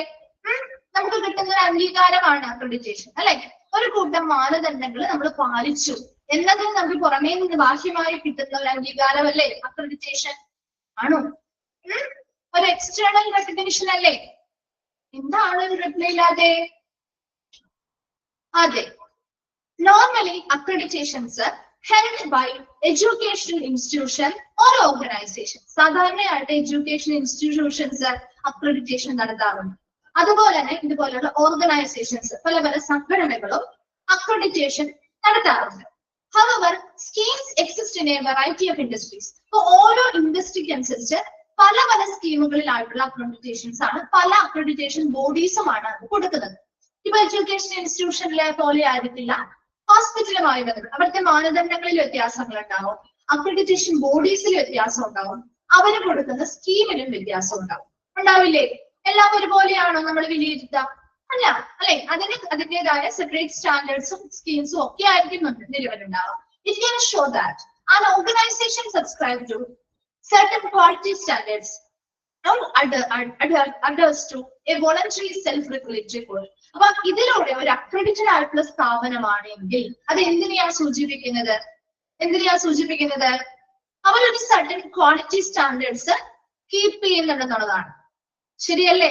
അല്ലെങ്കിൽ അവർ സ്വമേധയാ ഒരു സെൽഫ് റെഗുലേറ്ററി കോഡ് അല്ലെങ്കിൽ സ്വമേധയാ ഒരു നിയന്ത്രണ കോഡ് അവിടെ കൊണ്ടുവന്ന് ആ ഒരു സർട്ടൻ ക്വാളിറ്റിയുമായി ബന്ധപ്പെട്ട ഒരു പ്രത്യേക ക്വാളിറ്റിയുമായി ബന്ധപ്പെട്ട സ്റ്റാൻഡേർഡ്സ് എല്ലാം അവർ പാലിക്കുന്നുണ്ടെന്നാണ് അതിലൂടെ സൂചിപ്പിക്കുക, അല്ലെ? ഒരു അക്രഡിറ്റഡ് ആയിട്ടുള്ള സ്ഥാപനമാണെങ്കിൽ അവർ ആ പർട്ടിക്കുലർ സ്പെസിഫിക് ആയിട്ടുള്ള ക്വാളിറ്റിയുമായി ബന്ധപ്പെട്ട സ്റ്റാൻഡേർഡ്സ് അല്ലെങ്കിൽ ആ സ്വയം നിയന്ത്രിച്ചു കൊണ്ടുപോകുന്ന ആ ഒരു സെൽഫ് റെഗുലേറ്ററി കോഡുകൾ കൃത്യമായിട്ട് അതിലവിടെ പാലിക്കുന്നുണ്ടെന്നാണ് എന്റെ അർത്ഥം. ഒരു അക്രഡിറ്റഡ് ഹോസ്പിറ്റൽ കണ്ടാലും നമുക്ക് അതാണ് സൂചിപ്പിക്കുന്നത്. അപ്പോ ആ ഒരു ഫസ്റ്റ് പാരഗ്രാഫിൽ എന്തൊക്കെ കാര്യങ്ങൾ പറഞ്ഞു? അക്രഡിറ്റേഷൻ എന്ന് പറഞ്ഞാൽ ഒരു പദവി നിലനിർത്തുന്നത്. ഫസ്റ്റത്തെ പോയിന്റ് അണ്ടർലൈൻ ചെയ്യണം കേട്ടോ. Accreditation is the external recognition of your adherence to a set of standards to perform an activity or hold a certain service. ഒരു പ്രവർത്തനം നടത്തുന്നതിനോ അല്ലെങ്കിൽ ഒരു പ്രത്യേക പദവി നിലനിർത്തുന്നതിനോ വേണ്ടിയിട്ട് നമ്മൾ പാലിക്കുന്ന ഒരു കൂട്ടം മാനദണ്ഡങ്ങൾ പാലിക്കുന്നതിന് വേണ്ടി നമുക്ക് കിട്ടുന്ന ബാഹ്യമായ അംഗീകാരമാണ് അക്രഡിറ്റേഷൻ. നോർമലി അത് മാത്രം ആ ഒരു ഫസ്റ്റ് സെന്റൻസ് മാത്രം ഒന്ന് അണ്ടർലൈൻ ചെയ്തില്ല, ബാക്കി നിങ്ങളൊന്ന് വായിച്ച് മനസ്സിലാക്കിയാൽ മതി. നോർമലി അക്രഡിറ്റേഷൻ എഡ്യൂക്കേഷൻ ഇൻസ്റ്റിറ്റ്യൂഷൻസ് നടത്താറുണ്ട്, ഓർഗനൈസേഷൻസ് നടത്താറുണ്ട്. അതിനെല്ലാം വെറൈറ്റി ഓഫ് ഇൻഡസ്ട്രിക്ക് അനുസരിച്ച് സെപ്പറേറ്റ് സ്കീമുകളും നിലവിലുണ്ട്. ഒരു അക്രഡിറ്റഡ് സ്ഥാപനം എന്ന് പറയുമ്പോൾ അവര് കൃത്യമായിട്ടുള്ള ക്വാളിറ്റി സ്റ്റാൻഡേർഡ്സ് മെയിൻറ്റെയിൻ ചെയ്യുന്നുണ്ട്. ആ സ്വന്തമായിട്ട് സ്വമേധയുള്ള ആ ഒരു നിയന്ത്രണ കോഡുകൾ അവർ പാലിക്കുന്നുണ്ട് എന്നാണ് സൂചിപ്പിക്കുന്നത്. ക്ലിയർ ആണോ? ഇവിടെ വരെയും എടുത്ത് നിർത്താണ്. നെക്സ്റ്റ് നമുക്ക് അടുത്ത ക്ലാസ്സിൽ സ്റ്റാർട്ട് ചെയ്യാം. അപ്പൊ ഇവിടെ വരെയും കഴിഞ്ഞ ഭാഗങ്ങളൊക്കെ ഒന്ന് വായിച്ചിട്ട് വരാം. ഡൗട്ട്സോ കാര്യങ്ങളോ ഉണ്ടെങ്കിൽ നെക്സ്റ്റ് ക്ലാസ്സിൽ വരുമ്പോൾ ചോദിക്കാം കേട്ടോ. Thank you.